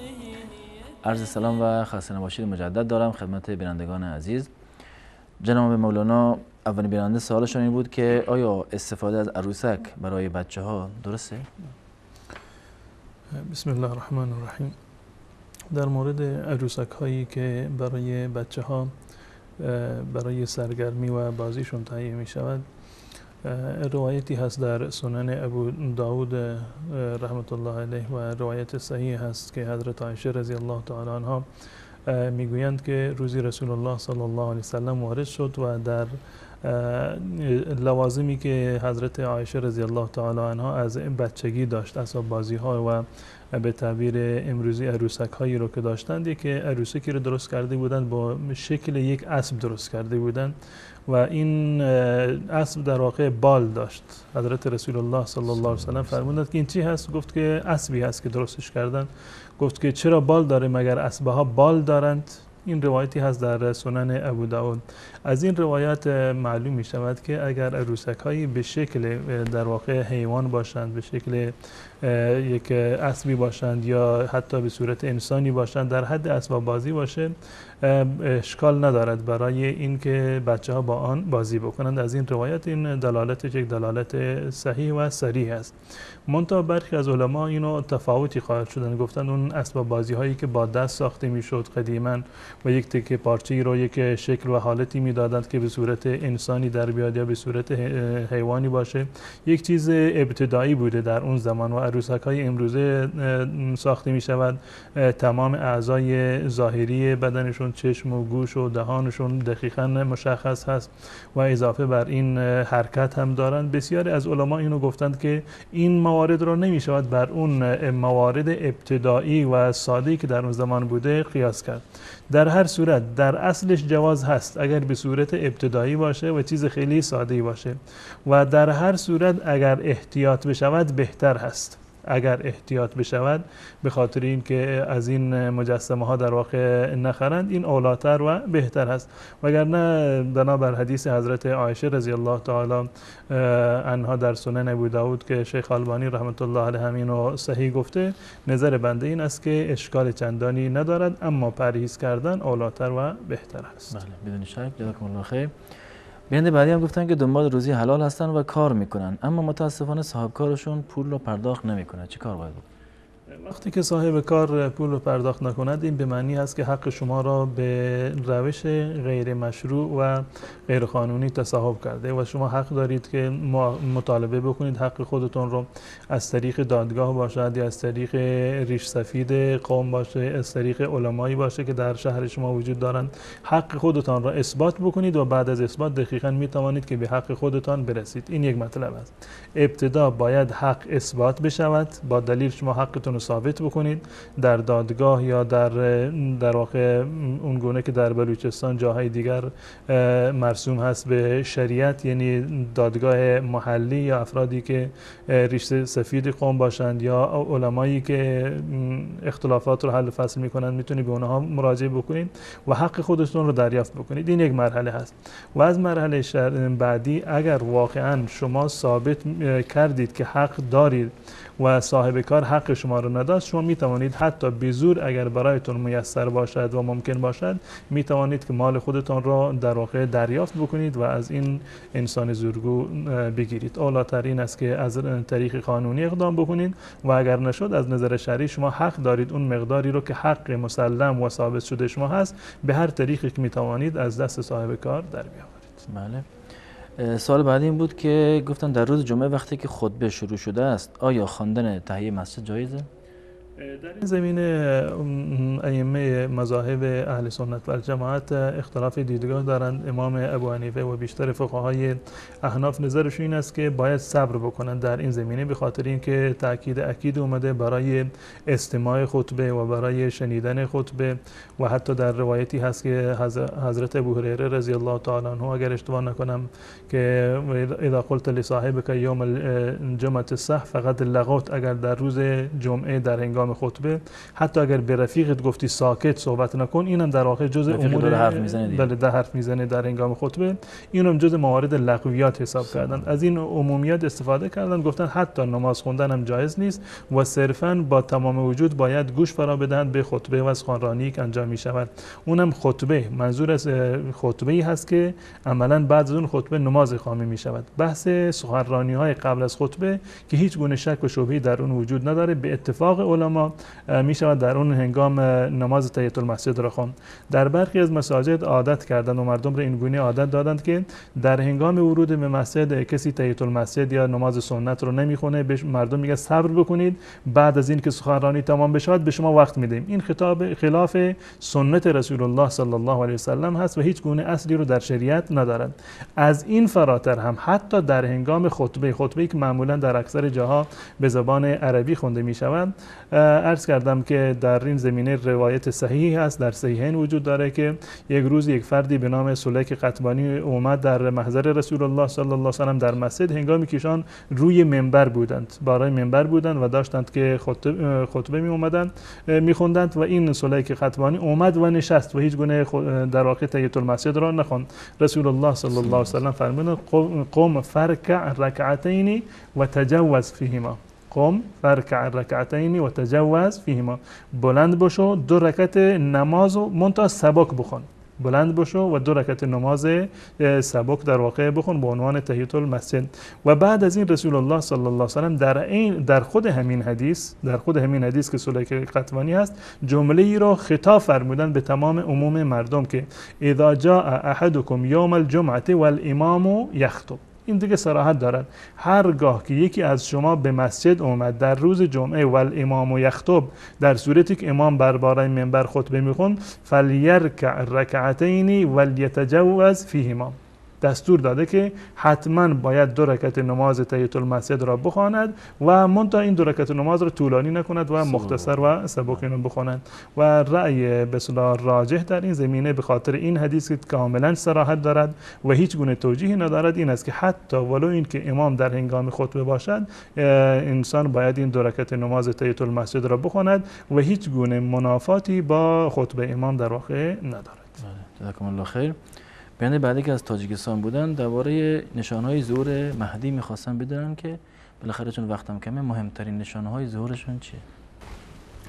در روایت چیزی که مهدی اهل سنت و الجماعت هست این است که در آخر الزمان هست. خود مهدی علامتهایی رو ندارد و مهدی خودش یک از علامتهای قیامت است که الله متعال در آخر الزمان مبعوث میکند و به دنیا میاد یک فردی و یک مصلح هست که در آخر الزمان میاد و این جزء اصول اعتقادی اهل سنت و الجماعت نیست و دین رو کامل نمیکند، صرفاً به عنوان یک مصلحی است که در آخر الزمان خواهد آمد و عاقبت برای متقین و برای مسلمانان هست، نشانه پیروزی مسلمانان در آخر الزمان هست و این یکی از علامات قیامت شمرده شده.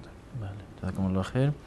بیان بعدی متاسفانه سوالشون کاملا واضح نبود و یعنی ناخوانا بود، یعنی مشخص نشد و تماسشون قطع شد. سوال بعدی میریم که خواهری گفتن که مادرم 92 گرم طلا دارد، زکاتش آیا زکات داره یا نه؟ این طلاها رو اساساً باید قیمت گذاری بکنند. زکات پول نقد و در واقع طلا و نقره و اموال تجارت زکاتشون 2.5% هست. زکات پول نقد و طلا و نقره 2.5% هست یا به تعبیر عامیانه 41. این و در 2 صورت زکات دارد، یعنی 2 شرط دارد. یکی این که به اندازه نصاب برسد، به مقدار همون 20 مسقال برسد یا 85 گرم باشه، یا و شرط دوم این که 1 سال کامل قمری بر اونها گذشته باشه. در این صورت زکات دارد و برای زکات دادن این 92 یا 93 گرم طلایی که این خواهر گرامی دارند، ابتدا باید این قیمت گذاری بکنند، برن در طلا فروشی بپرسند که قیمت این طلا امروزه چه اندازه هست، قیمت طلا چه اندازه هست. اگر واقعا 1 سال هست که این طلا را در اختیار دارند، 2.5% رو به عنوان زکات باید پرداخت بکنند، یا به تعبیر دیگر قیمت بکنند به هر مقداری که قیمت این طلاها بود اینو تقسیم بر 40 بکنند، 1 قسمتش رو به عنوان زکات باید پرداخت بکنند. سوال بعدشون در مورد این بود، گفتن که دختر برادرم شیر مادرم را خورده، چه حکمی دارد؟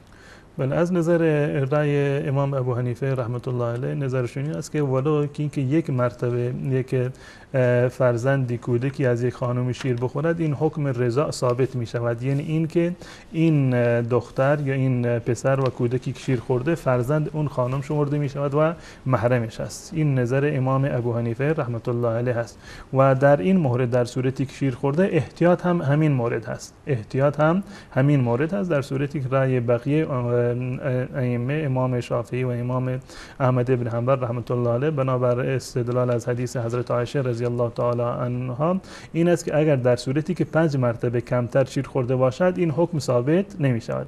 اگر 5 مرتبه کمتر شیر خورده باشد، از دیدگاه امام شافعی و احمد ابن حنبل و قول راجح هم این است که حکم شرعی در اینجا ثابت نمی شود، اما به محض احتیاط هم در این زمینه باید مراعات بکنند و ازدواج این دختر با فرزندان این خانم نباید صورت بگیره. بله، جزاکم الله خیر. سال بعدی این بود، گفتن که مادرشان 18 سال است که به خاطر اینکه حامل نشن لوله‌اش را بسته و الان ملاهای منطقهشون میگن که نماز جنازه براش درست نیست که خونده شه. جلوگیری از اصطلاح باردار شدن از نظر شرعی در صورتی که یک جلوگیری دائم باشه و بدون دلیل باشه، عموم فقهای اهل سنت و الجماعت نظرش این است که چون این کاری جایز نیست. این یک حکم شرعی و جداگانه هست. اما این که اگر کسی در واقع لوله های خودش رو بسته باشه، نماز جنازه برایش جایز نباشه، غسل و کفنش درست نباشه، بدین خاطر به بهشت نرود، چون این چیزی وجود ندارد. ولی این که زنی لوله هایش رو بسته باشد یا دستگاهی در بدنش وجود داشته باشد، فلزی در بدنش وجود داشته باشد، این به هیچ عنوان به معنی این نیست که چون این زنی به بهشت نمی رود یا نماز جنازهش درست نیست یا در قبر عذاب می شود، چون این چیزی مطلقاً وجود ندارد و این ادعای درستی نیست. بله، جزاکم الله خیر. بیننده بعدی سوالشون این بود، گفتن که در اثنای عبور از قبرستان آیا اجازه هست که برای میت دعا بخونیم یا قرآن بخونیم؟ در هنگام عبور از قبرستان اون چیزی که در روایت اومده سلام کردن بر مردگان هست. سلام کردن بر مردگان، السلام علیکم اهل الدیار من المؤمنین و المسلمین، یا السلام علیکم یا اهل القبور، یا هر دوبار دعای دیگر و سلام دیگری که باشد این مشروع هست. دعا خوندن برای مردگان اگر به صورت مروری باشه که عبور میکنند از سر قبرستان دعای مغفرت بکند هیچ گونه اشکالی ندارد و جایز است. و من فکر میکنم سوال ایشون بعد از دفن بود که از دفن میت، وقتی که میتی را دفن بکنند آیا جایز هست که دست جمعی دعا بکنند؟ آن چیزی که از رسول الله صلی الله علیه وسلم برای من نقل شده در این زمینه در هیچ جا ثابت نشده که رسول الله صلی الله علیه وسلم بعد از دفن کردن یک مرده دستها را بلند بکنند، ایشون دعا بگویند و بقیه آمین بگویند، چون این چیزی از رسول الله صلی الله علیه وسلم عملا ثابت نیست. ما در این موارد باید پایبند سنت رسول الله صلی الله علیه وسلم باشیم. ایصال ثواب، دعا کردن برای میت یا استغفار برای میت، اینها مواردی هست که رسول الله صلی الله علیه وسلم مشروع و غیر مشروعش رو برای ما کاملا مشخص فرمودند. در هیچ جایی و در هیچ حدیثی ثابت نشده که رسول الله صلی الله علیه وسلم بعد از دفن میت مردم را جمع بکند و دعای دست جمعی بکند به صورتی که ایشان دعا بکنند و بقیه صحابه آمین بگویند. این یک مطلب. پس بنابراین دعای دست جمعی سر قبرستان از رسول الله صلی الله علیه وسلم ثابت نیست. اما طلب مغفرت برای میت جایز هست به صورت انفرادی.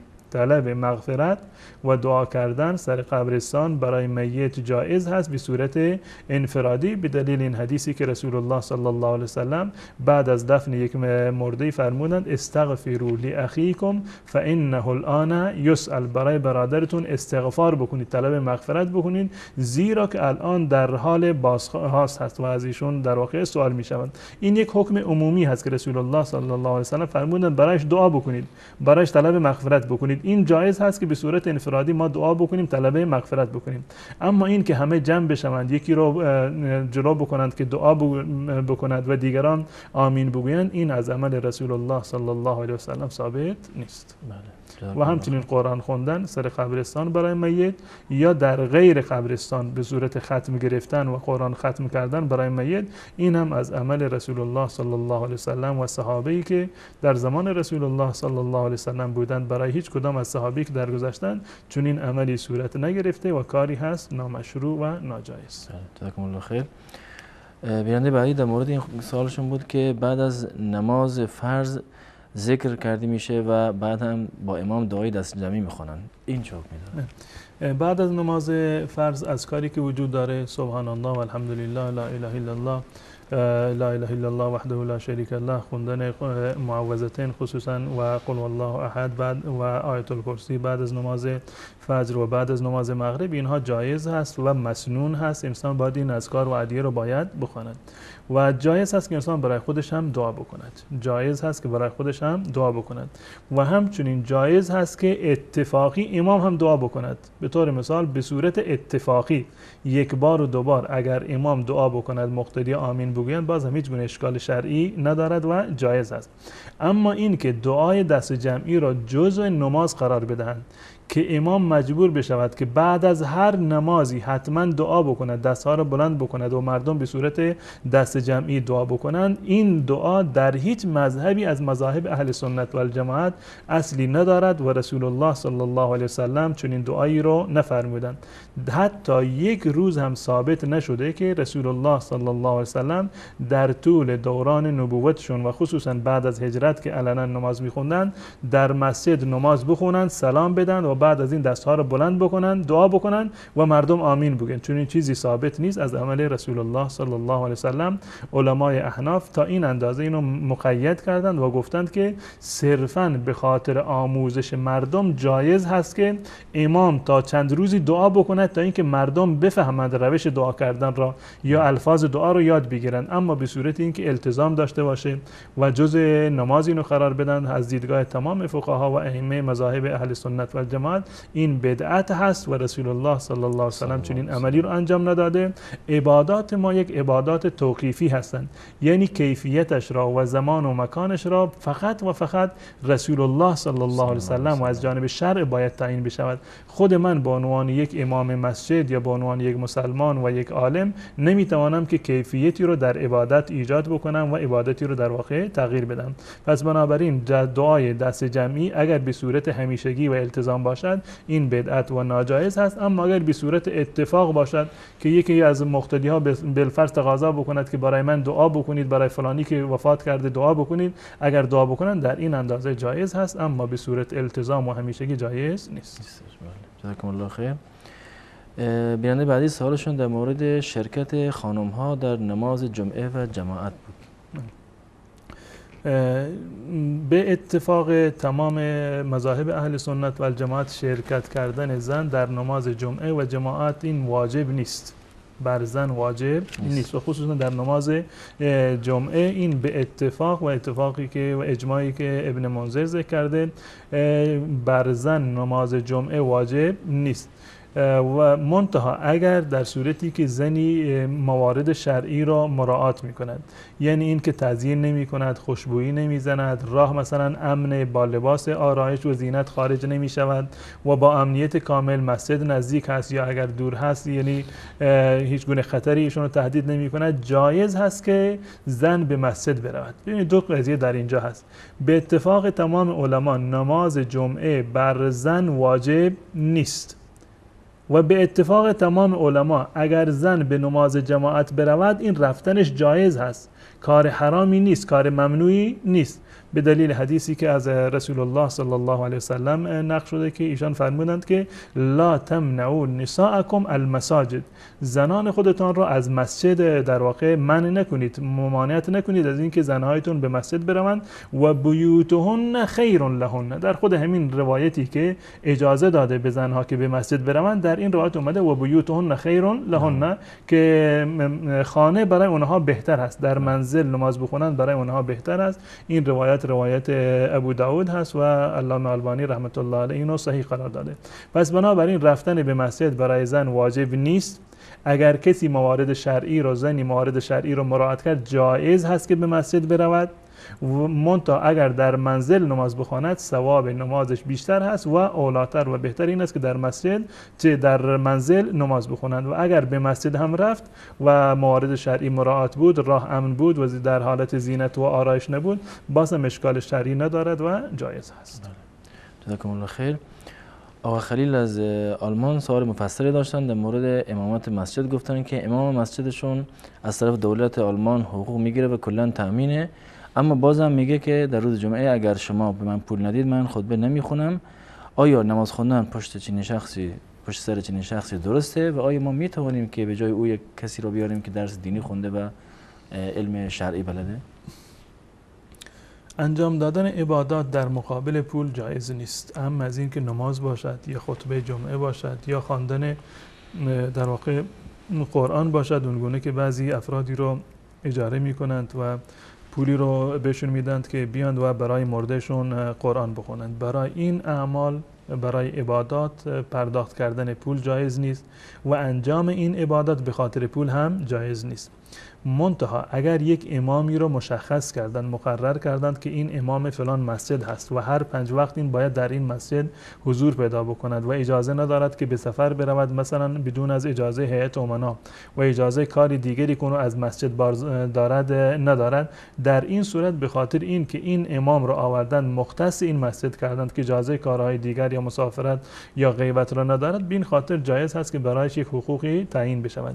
اما این که امام مشروط بکند که به من پول بدهید، اگر پول ندهید نماز نمیخونم، این اصلی در شریعت اسلامی ندارد و خواندن نماز و یعنی برای امامت اولاتر و بهتر امامی هست که علم شرعی بیشتری رو دارد، قاری‌تر هست و آشناتر هست با احکام قرآن و احادیث رسول الله صلی الله علیه و سلم و تقوا و پرهیزگاری بیشتر و بهتری رو دارد. اگر انسان پرهیزگاری عالمتری میسر هست اون اولاتر و بهتر هست.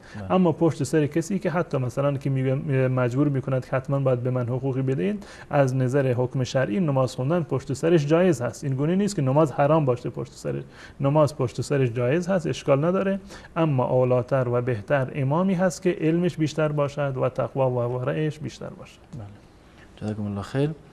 بیان بعدی در مورد سلام نماز و قنوت نماز اهل سنت میخواستم بدونن که این دو به چه صورت است.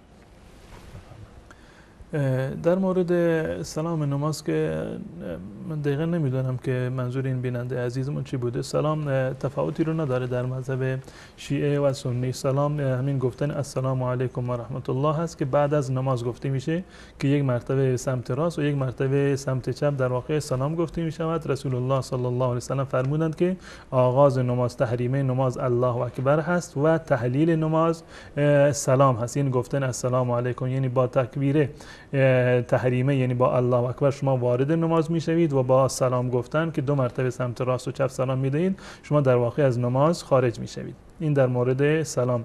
و در مورد قنوت نزد اهل سنت شاید از موحدین بودن فکر کنم بیننده عزیز زیاد معلومات نداشتم، برای همین سوالشون بود. و در مورد من فکر میکنم که سلام شیعه و سنی در این زمینه تفاوتی رو ندارند. اگر منظور یعنی یک حکم مخصوصی باشه که ایشون مطرح نکردن در هنگام سوالشون. و منتها در مورد قنوت در نمازهای فرضی نزد اهل سنت و الجماعت ما قنوت واجب و فرضی رو نداریم. یعنی در نمازهای فرض یا که به صورت این که در هر نمازی باید قنوت خوانده بشود، چون این حکمی در مذهب اهل سنت و الجماعت وجود نداره. در قنوتی که خونده میشه در مذهب اهل سنت و الجماعت در نماز وتر هست. در نماز وتر از رسول الله صلی الله علیه و سلم قنوت خواندن ثابت هست و قنوت همیشگی که رسول الله صلی الله علیه و سلم در نمازهای پنجگانه بخونند، چون این قنوتی مطلقاً وجود ندارد که شیعه در هر رکعت دستها رو بلند میکنند و قنوت میکنند، چون این قنوتی در مذهب اهل سنت و الجماعت در واقع وجود نداره و این خلاف سنت رسول الله صلی الله علیه و سلم هست. بله. و در مورد نماز خواندن خانم ها، آیا خانم ها هم باید دست به سینه نماز بخونن؟ بله، همون گونه که مردها دست به سینه نماز بخونند و در این زمینه روایات در واقع صحیح تر هست از روایاتی که دست بستن در واقع زیر ناف یا جاهای دیگر هست و این صحیح هست و زنها و مردها در مورد احکام نماز هیچ گونه تفاوتی رو ندارند. دقیقاً همون گونه و در تمام شرایط و کیفیات و حالتهای نماز همون گونه که مردها نماز میخونند، دقیقاً زنها هم باید به همون صورت نماز بخونند و هیچ تفاوتی در میان نماز زن و مرد وجود ندارد.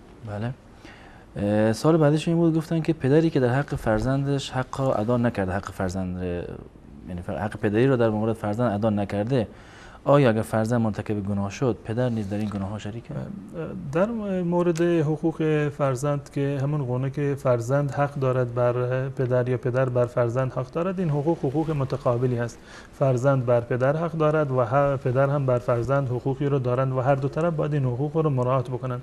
در صورتی که وقتی که ما میگیم حق، یعنی یک موردی که انسان بازخواست میشود و اگر کسی چه فرزند حق پدر را ادا نکند یا پدر حق فرزند را ادا نکند، در روز قیامت از جانب الله متعال این چنین انسانی مؤاخذه خواهد شد و الله متعال از اون حساب و کتاب میگیرد. اما این که اگر پدری به فرزندش رسیدگی نکرده باشد یا در واقع حقی رو که بر گردنش بوده این ادا نکرده باشد، گناهان فرزند به پدر رسیده بنوشته بشد، چنین چیزی نیست. بعد از این که فرزندان به بلوغ میرسند و در واقع احکام شرعی رو فرا میگیرند، هر انسان عاقل و بالغی گناهش برگردن خودش هست و گناه برگردن پدر و مادر نیست. بله، جزاکم الله خیر. یعنی بعدی گفتن که وقتی که اذان میگه ما باید چیکار کنیم؟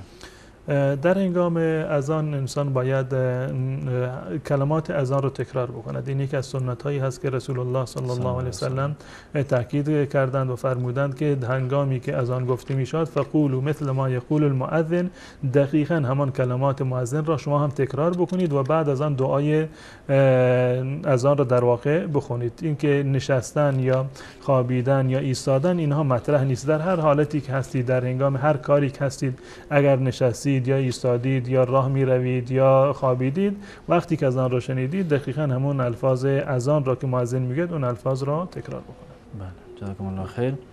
بیانده بعدی گفتن که استفاده از کلاهی که جلوش سایبون داره در نماز خوان آیا درسته یا نه؟ استفاده از این کلاه اشکال شرعی نداره، کاملا جایز است. منتها در هنگام نماز اگر به صورتی هست که این لبه کلاه که سایبان داره به قول این بینندهمون اگر بگونی هست که سر انسان به سجده نمیرسد و به زمین گذاشته نمیشه، سر به پیشانی یا بینی به زمین نمیرسد، در این صورت این سجده کاملی نیست و نماز جایز نیست. اما اگر به صورتی هست که اینو در برعکس سر خودشون میگذارند که سرشون کاملا روی زمین گذاشته می شود، نماز اشکالی ندارد، به دلیل اینکه رسول الله صلی الله علیه و سلم فرمودند که امرت ان اسجد علی سبعة اعظم، یا در برخی روایات اومده آرام، یعنی به من امر شده که بر 7 عضو در واقع سجده بکنم، 2 تا قدم و 2 تا زانو و 2 تا دست و سر و چهره که شامل پیشانی و بینی می شود. جزاکم الله خیر. بیننده بعدی پرسیدن که اگر انسان در حالت روزدار، این روزدار باشد، با کسی روبوسی بکند، آیا روزهش باطل می شود؟ نه خیر، در هنگام روزه روبوسی کردن هیچ گونه اشکال شرعی نداره، چه در میان 2 تا خواهر باشد یا 2 تا برادر مسلمان باشد، حتی در میان زن و شوهر هم اگر باشد، حتی در زمانی که زن و شوهر هر 2 تا روزه هستند، بوسیدن یکدیگر هیچ گونه اشکال ندارد و این از حدیث حضرت عایشه رضی الله تعالی عنها ثابت است که کان رسول الله صلی الله علیه و سلم یقبل بعض نسائه و هو صائم. این از عمل رسول الله صلی الله علیه و سلم ثابت است و هیچ گونه اشکال ندارد و موجب شکستن روزه هم نیست. سوال بعدیش این بود، گفتن که به خاطر وسواس زیاد در نظافت از آب زیاد استفاده میکنن، آیا این کار اسراف حساب میشود؟ وسواس رو انسان باید به صورت کلی ترک بکند. انسان هرچند که بیشتر به این وسواس بپردازد و بر اساس وسواس خودش عمل بکند، این وسواس بیشتر میشود و کمتر نمیشود. در هنگام وضو گرفتن اون چیزی که رسول الله صلی الله علیه و سلم به ما یاد داده، این کامل هست، هیچ گونه نقصانی در اون نیست. یعنی این که شستن اعضای وضو 1 مرتبه فرض هست، 1 مرتبه فرض هست، یعنی شستن دست تا آرنج، هر 2 تا دست تا آرنج، شستن صورت و شستن پاها 1 مرتبه حداقل فرض هست و نهایتش 3 مرتبه هست و نهایت شستن اعضای وضو 3 مرتبه هست. شما در هنگام وضو بر همون وضوء کامل تری که هست هر عضوی را، دستتان را، صورتتان را، پاهایتان را 3 مرتبه بشویید و 1 مرتبه سرتان را مس بکنید و بعد از این به وسواس دیگه اهمیتی قائل نباشید، ولو این که وسواسی ایجاد بشود که شاید وضوء من کامل نیست. نه خیر، وقتی که شما 3 مرتبه دستتان را کامل تا آرنج شستید، ولو این که وسواس هم داشته باشید که شاید یک جای خشک شده باشد، به این وسواس اهمیت ندهید، وضوء شما کاملا درست هست و این وسواس یک وسواس کاملا بی مورد هست و این یکی از ترفنده های شیطان هست که شما را در واقع دچار این وسواس بکند تا اینکه وقت شما را بیشتر بگیرد یا شک و تردید رو در نماز شما در واقع ایجاد بکند. شما وضو گرفتید، رفتید سر نماز ایستادید، باز هم وسواس میاد که نمیدونم وضوی من درست بود یا درست نبود. اینها تمام ترفنده ها و مکاید شیطانی هست، از این موارد کاملا پرهیز بکنید. شما که 3 مرتبه اعضای وضوی خودتان را شستید، یعنی این که وضوی شما 100% کامل هست، به وسواس هیچ گونه اهمیتی رو قائل نباشید و سراغ وسواس هم نروید. جزاکم الله خیر. سوال بعدی در مورد این سحر و جادو بود که گفتن تخم شکاندن به خاطر نظر، آیا درسته یا نه؟ نه خیر، چون این چیزی از شریعت اسلامی ثابت نیست و با شکستن تخم مرغ این به هیچ عنوان معلوم نمی شود که چه کسی شما را نظر کرده و این فقط یک خرافاتی هست و یک آداب و رسومی هست که مردم از طرف خودشون ایجاد کردن و این دلیل بر این که فلان شخصی که تخم مرغ مثلا در مقابلش بشکند، این دلیل بر این نیست که فلان نفر شما را در واقع چشم زخم کرده و نباید به انسان‌های مسلمان انسان بدگمان باشه و روش پیدا کردن این که فلانی شما را چشم زخم کرده این نیست که تخم مرغی رو در واقع شما بشکنید. اگر واقعا بر یک فردی مظنون هستید، یک جمله‌ای رو گفته، تعجب کرده هنگام دیدن شما، اولاتر این است که به اون بگویید که وضو بگیرد در یک کاسه و اون آب وضو رو شما بر سر خودتان بریزید. اما این که بدون دلیل کسی رو متهم بکنید و این موجب شر بشود یا تخم مرغی رو بشکنید، این هیچ گونه دلیل شرعی و وجاهت شرعی ندارد و یک افسانه و خرافات هست. جزاکم الله خیر. شاید هم فروشنده‌های تخم مرغ این رو انداختن که جنسشون آب بشه. بیننده بعدی گفتن که کسی که مشکل کمردرد دارد اگر در اثنای نماز دچار ادرار بشه آیا حکم نمازش چیه؟ بله، برای تمام کسانی که مشکل نگه داشتن وضو رو دارند و ادرارشون رو نمیتونند که نگه دارند یا اینکه باد شکمشون رو نمیتونند که نگه بدارند، از نظر شرعی اینها جز افراد معذور شمرده میشن و وضوی معذور غیر از وضوی انسانهای سالم هست. یک فردی که سالم هست اگر بعد از وضو گرفتن از سبیلین، یعنی از راه جلو یا عقب، اگر چیزی خارج بشود وضو شکسته.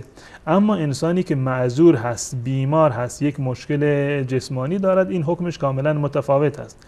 اگر کسی نمیتواند ادرار خودش را کنترل بکند و هر از چندگاهی قطراتی از ادرار خارج می شود یا باد شکمش خارج می شود، حکم این فرد این است که بعد از اذان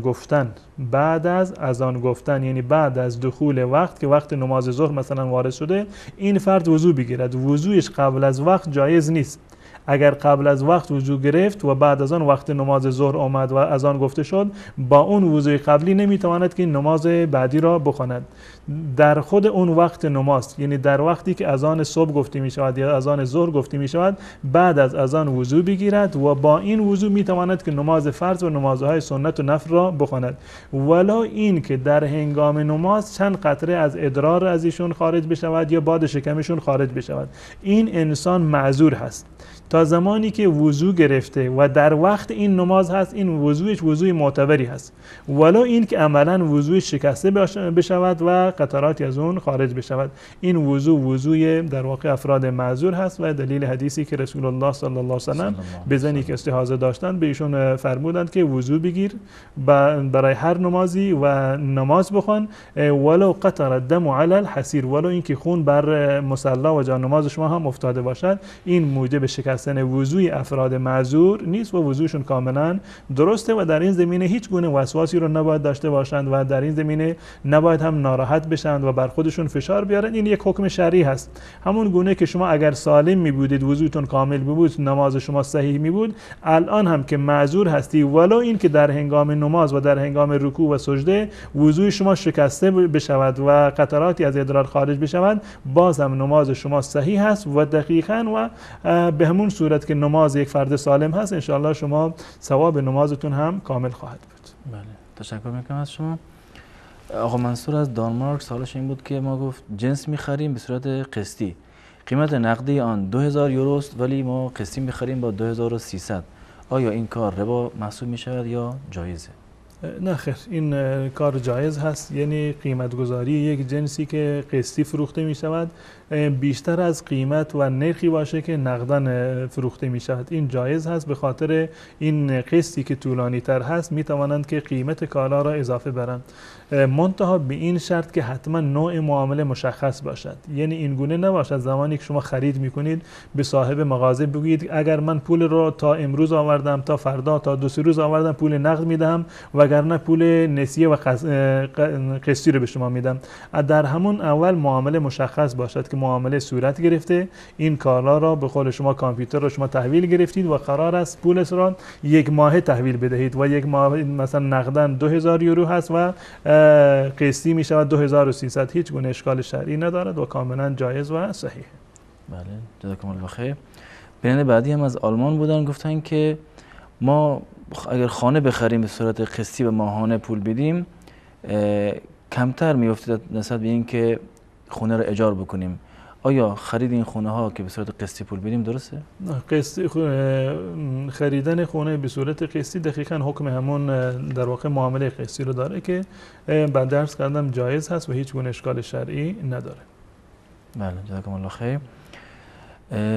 با سوال خود این بیننده این بود، گفتن که من خونه رو خریدم در افغانستان که هنوز قسطش مونده، آیا این خونه زکات داره یا نه؟ به صورت کلی املاک قسط ندارند، زکات ندارند. املاکی که برای تجارت نیست بر اونها زکاتی هم وجود نداره. بدین معنی که خونه‌ای که شما خریدید و استفاده میکنید و محل سکونت شما هست، یا خونه‌ای که شما خریدید یا ساختید برای اجاره دادن، یا زکات ندارند. یا زمینی یا خونه‌ای که شما به ارث بردید اضافه بر خونه‌ای هست که خودتان قبلا داشتید، اینها هیچ کدام زکات ندارد. خانه و ملک و زمین در صورتی زکات دارد که برای خرید و فروش باشد. شما کارتون خرید و فروش خانه و زمین هست. در این زمینه وقتی شما خونه ای رو خریدید به نیت این که این رو میفروشید با قیمت بالاتر، این زکات دارند. اما خونه ای رو که خریدید یا خودتان ساختید، چه به صورت قسطی خریدید یا قرضی یا در واقع قسطی خریدید و میخواهید که خودتان در آن سکونت بکنید یا میخواهید که آن را به اجاره بدهید، این دو مورد در واقع زکات ندارد و اون درآمدی که هست اون زکات داره. اگر درآمد به اندازه زکات برسد و یک سالی بر اون بگذرد اون زکات داره. اما خود خونه ای که برای اجاره هست یا برای سکونت شخصی هست زکاتی به آن تعلق نمیگیرد. و همچنین زمینه‌های کشاورزی که فردی دارد و از اون استفاده می‌کند، یا زمینی که به ارث مثلا برده و هیچ گونه استفاده‌ای رو ندارد، با زمینه‌ها جزء مواردی هست که زکات شرعی بر اونها تعلق نمیگیره. بله. آقا جلال از خوزستان دو سوال داشتن که تقریبا به هم ربط داره و در مورد این گفتن که اگه کسی بره خونه دوستاش، خونه اقوامش، ولی ندونه که درآمدشون واقعا حلال است یا حرام، آیا خوردن غذای آنها، یعنی خودش یا فرزنداشون برن اونجا غذا بخورن درسته یا نه؟ و دوم خود غذا که انسان نمیدونه آیا این غذا حرامه یا حلال، آیا خوردنش درسته یا نه؟ بخصوص شاید منظورشون ذبح این غذاها و گوشت‌ها باشه. بفرمایید. در مورد ذبیحه که یک حکم کاملا جداگانی هست. کسی که مسلمان هست و در واقع لا اله الا الله محمد رسول الله را میگوید، ذبیحش کاملا صحیح هست و اشکال شرعی نداره. منتها در مورد این که غذای همسایه یا غذای دوست و عزیزی که ما را دعوت کرده به خونهش می رفتیم، مهمانی رفتیم، آیا حلال هست یا حلال نیست، در این زمینه انسان نباید وسواس داشته باشد. اصل بر این هست که غذای تمام مسلمانان حلال هست. همون گونه که من و شما پرهیز میکنیم از مال حرام و سعی میکنیم که مال حلالی رو بخوریم، اصل بر این است که همه این گونه هستند. تمام جامعه و افراد مسلمان اصل بر این است که عامل بر این حکم شرعی باشند. خوردن مال حرام برای تمام افراد جامعه در واقع حرام هست و ناجایز هست و یکی از مواردی هست که سبب می شود که دعای انسان در واقع قبول نشود، که در روایتی هست که رسول الله صلی الله علیه و سلم فرمودند که الله متعال شما رو به همون چیزی امر کرده که انبیا و مرسلین رو الله متعال امر کرده که از مال حلال بخورید، یا ایها الذین آمنوا کلوا من طیبات ما رزقناکم، از مال حلال همه شما بخورید. و در ادامه این روایت رسول الله صلی الله علیه و سلم ذکر کردند که یک فردی، یک مسلمانی به سفری می رود، غبار آلود هست و ژولیده مو هست و نهایتا در آخرین درجه ذلت و در واقع نیازمندی هست، دسته ها را بلند می کند و میگه یا رب یا ربی. اما رسول الله صلی الله علیه و سلم فرمودند که و مطعمه حرام و مشربه حرام و ملبسه حرام و غذی بالحرام فانا یستجاب له. این کسی که خورد و خوراک و پوشاکش همه از مال حرام بوده، به چه صورت برای این در واقع اجابت میشود؟ یعنی این مانع قبول شدن دعا است. پس بنابراین این حکم را اصل و اساسش این است که تمام مسلمانان عمل میکنند. شما نباید در مورد برادران مسلمان و خواهران مسلمانتون سوء ظن داشته باشید که معلوم نیست غذایشون حلال باشه، غذایشون حلال نباشه. رسول الله صلی الله علیه و سلم در خونه تمام مردم میرفتن، تمام اصحاب خودشون. بلکه از این فراتر رسول الله صلی الله علیه و سلم با یهودی که ربا می‌خوردند، با یهودی که اصلا مسلمان نبودند، از یهود مدینه، یهود خیبر که اصلا رباخوارم بودند، رسول الله صلی الله علیه و سلم با اونها در واقع تعامل داشتند. و روایت معروفی است که همه شنیدید که رسول الله صلی الله علیه و سلم زمانی که از دنیا رفتند، زره جنگی ایشان رهن بود در پیش یک یهودی به خاطر مقداری جوک که از اونشون در واقع گرفته بودن.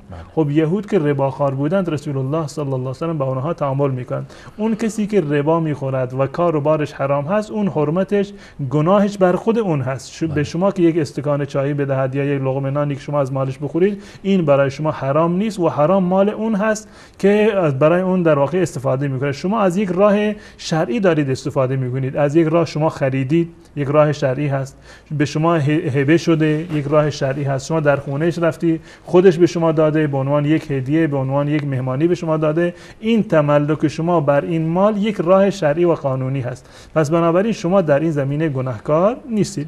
منتها از این تمام این موارد حکم شرعی که بگذاریم، اگر کسی واقعا مطمئن هست 100% که مال فلانی حرام است، اولاتر و بهتر است که با اون تعامل نکند، اولاتر و بهتر است که تعامل نکنند. اما از نظر حکم شرعی گفتند هیچ گونه اشکالی نداره معامله کردن با فرد رباخوار که شما از اون ربا نمیگیرید، ربا نمیدهید، یک معامله کامل جداگانه هست.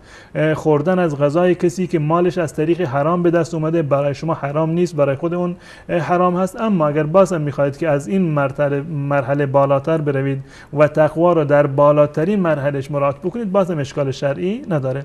اما این حدس و گمان شما که شاید مال همسایه من حرام باشه، این هیچ مورد شرعی ندارد. به هیچ عنوان شما نباید به همسایگان خودتون در واقع بدگمان باشید و شما به هیچ عنوان گناهکار نمیشوید که از مال اون در واقع خورده باشید به روشش صحیح و به راه مشروع، به عنوان هدیه باشه، به مهمانی باشه. شما در این زمینه گناهی رو مرتکب نشدید و حرامی رو نخوردید. ولی این که مال اون از طریق حرام به دست اومده باشه، زمانی که به شما هدیه میشود یا به عنوان مهمانی شما از آن میخورید، برای شما کاملا حلال هست و شما گناهکار نخواهید بود. جزاکم الله خیر. اتاق فرمان لطفاً پیام صوتی بیننده رو پخش کنید.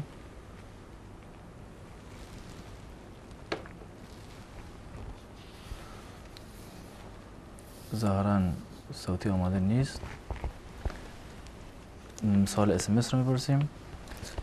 بیننده پرسیدن که در نمازهای فرض و واجب و نمازهای رواتب و نماز جمعه من بعد از سوره حمد همیشه سوره اخلاص رو میخوانم، آیا نمازم درسته؟ از نظر شرعی برای هیچ نمازی یک سوره مشخصی تعیین نشده. برای هیچ نمازی یک سوره مشخصی که حتما شما باید فلان سوره رو بخونید هیچ چیزی تعیین نشده.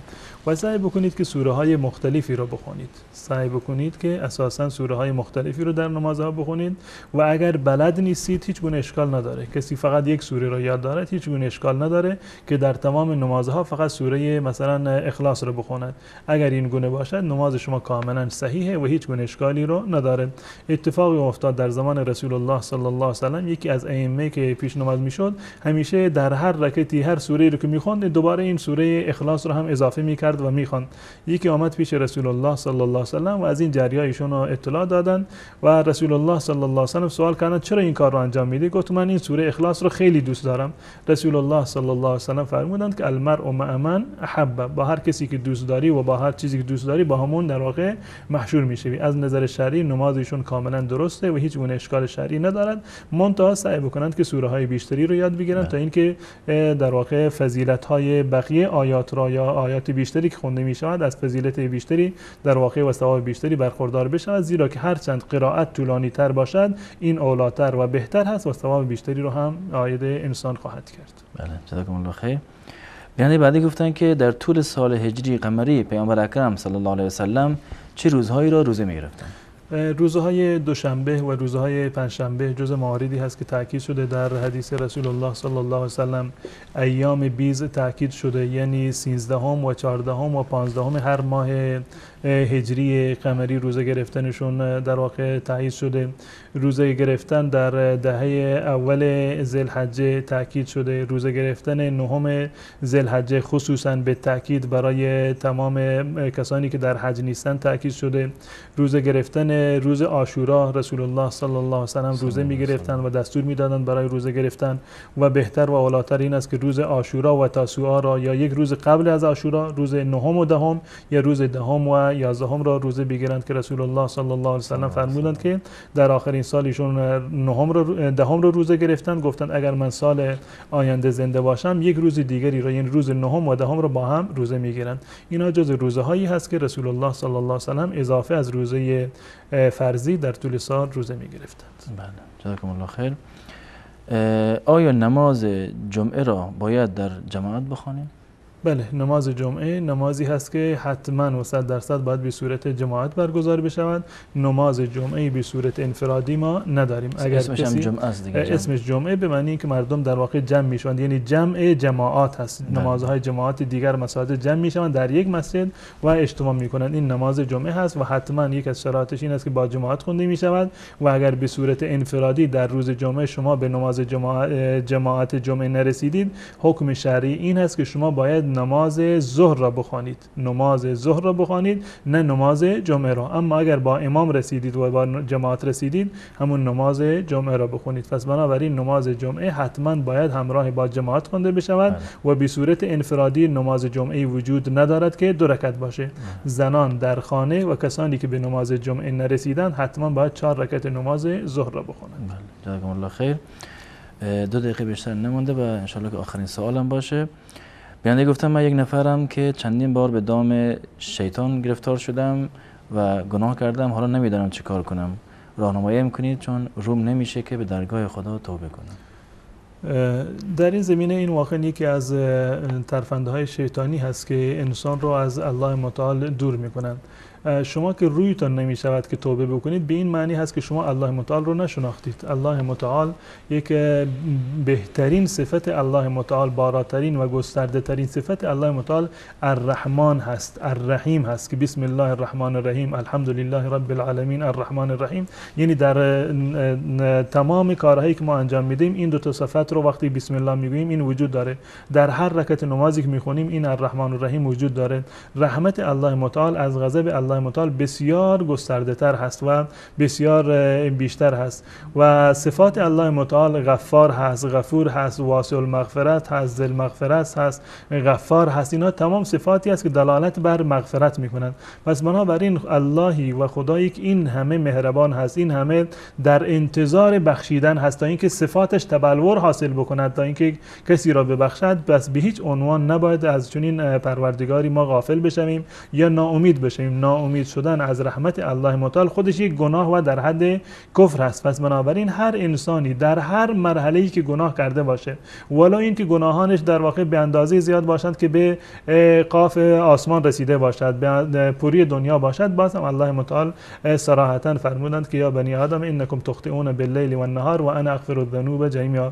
ای بنی آدم شما شب و روز گناه میکنی و من تمام گناهان را میبخشم. ای بنی آدم اگر گناهان شما به اندازه آبپوری زمین باشه من اونها را میبخشم، اگر به عنان آسمان و به قله آسمان برسد باز هم من گناهان شما را میبخشم. و در این زمینه موارد و دلایل خیلی زیادی وجود داره. به هیچ عنوان انسان مسلمان نباید از رحمت الله متعال ناامید باشد، ولو اینکه هزاران نفر را کشته باشد یا اینکه هزاران مرتبه در واقع زنا کرده باشد یا هر گناه دیگری. بله، جزاکم الله خیر. خسته نباشین. وقت برنامه تموم شد. تشکر میکنم از شما. از بینندگان عزیز نیز تشکر میکنیم و تا یک دیدار دیگر همه شما را به الله متعال میسپارم. السلام علیکم و رحمت الله و برکاته.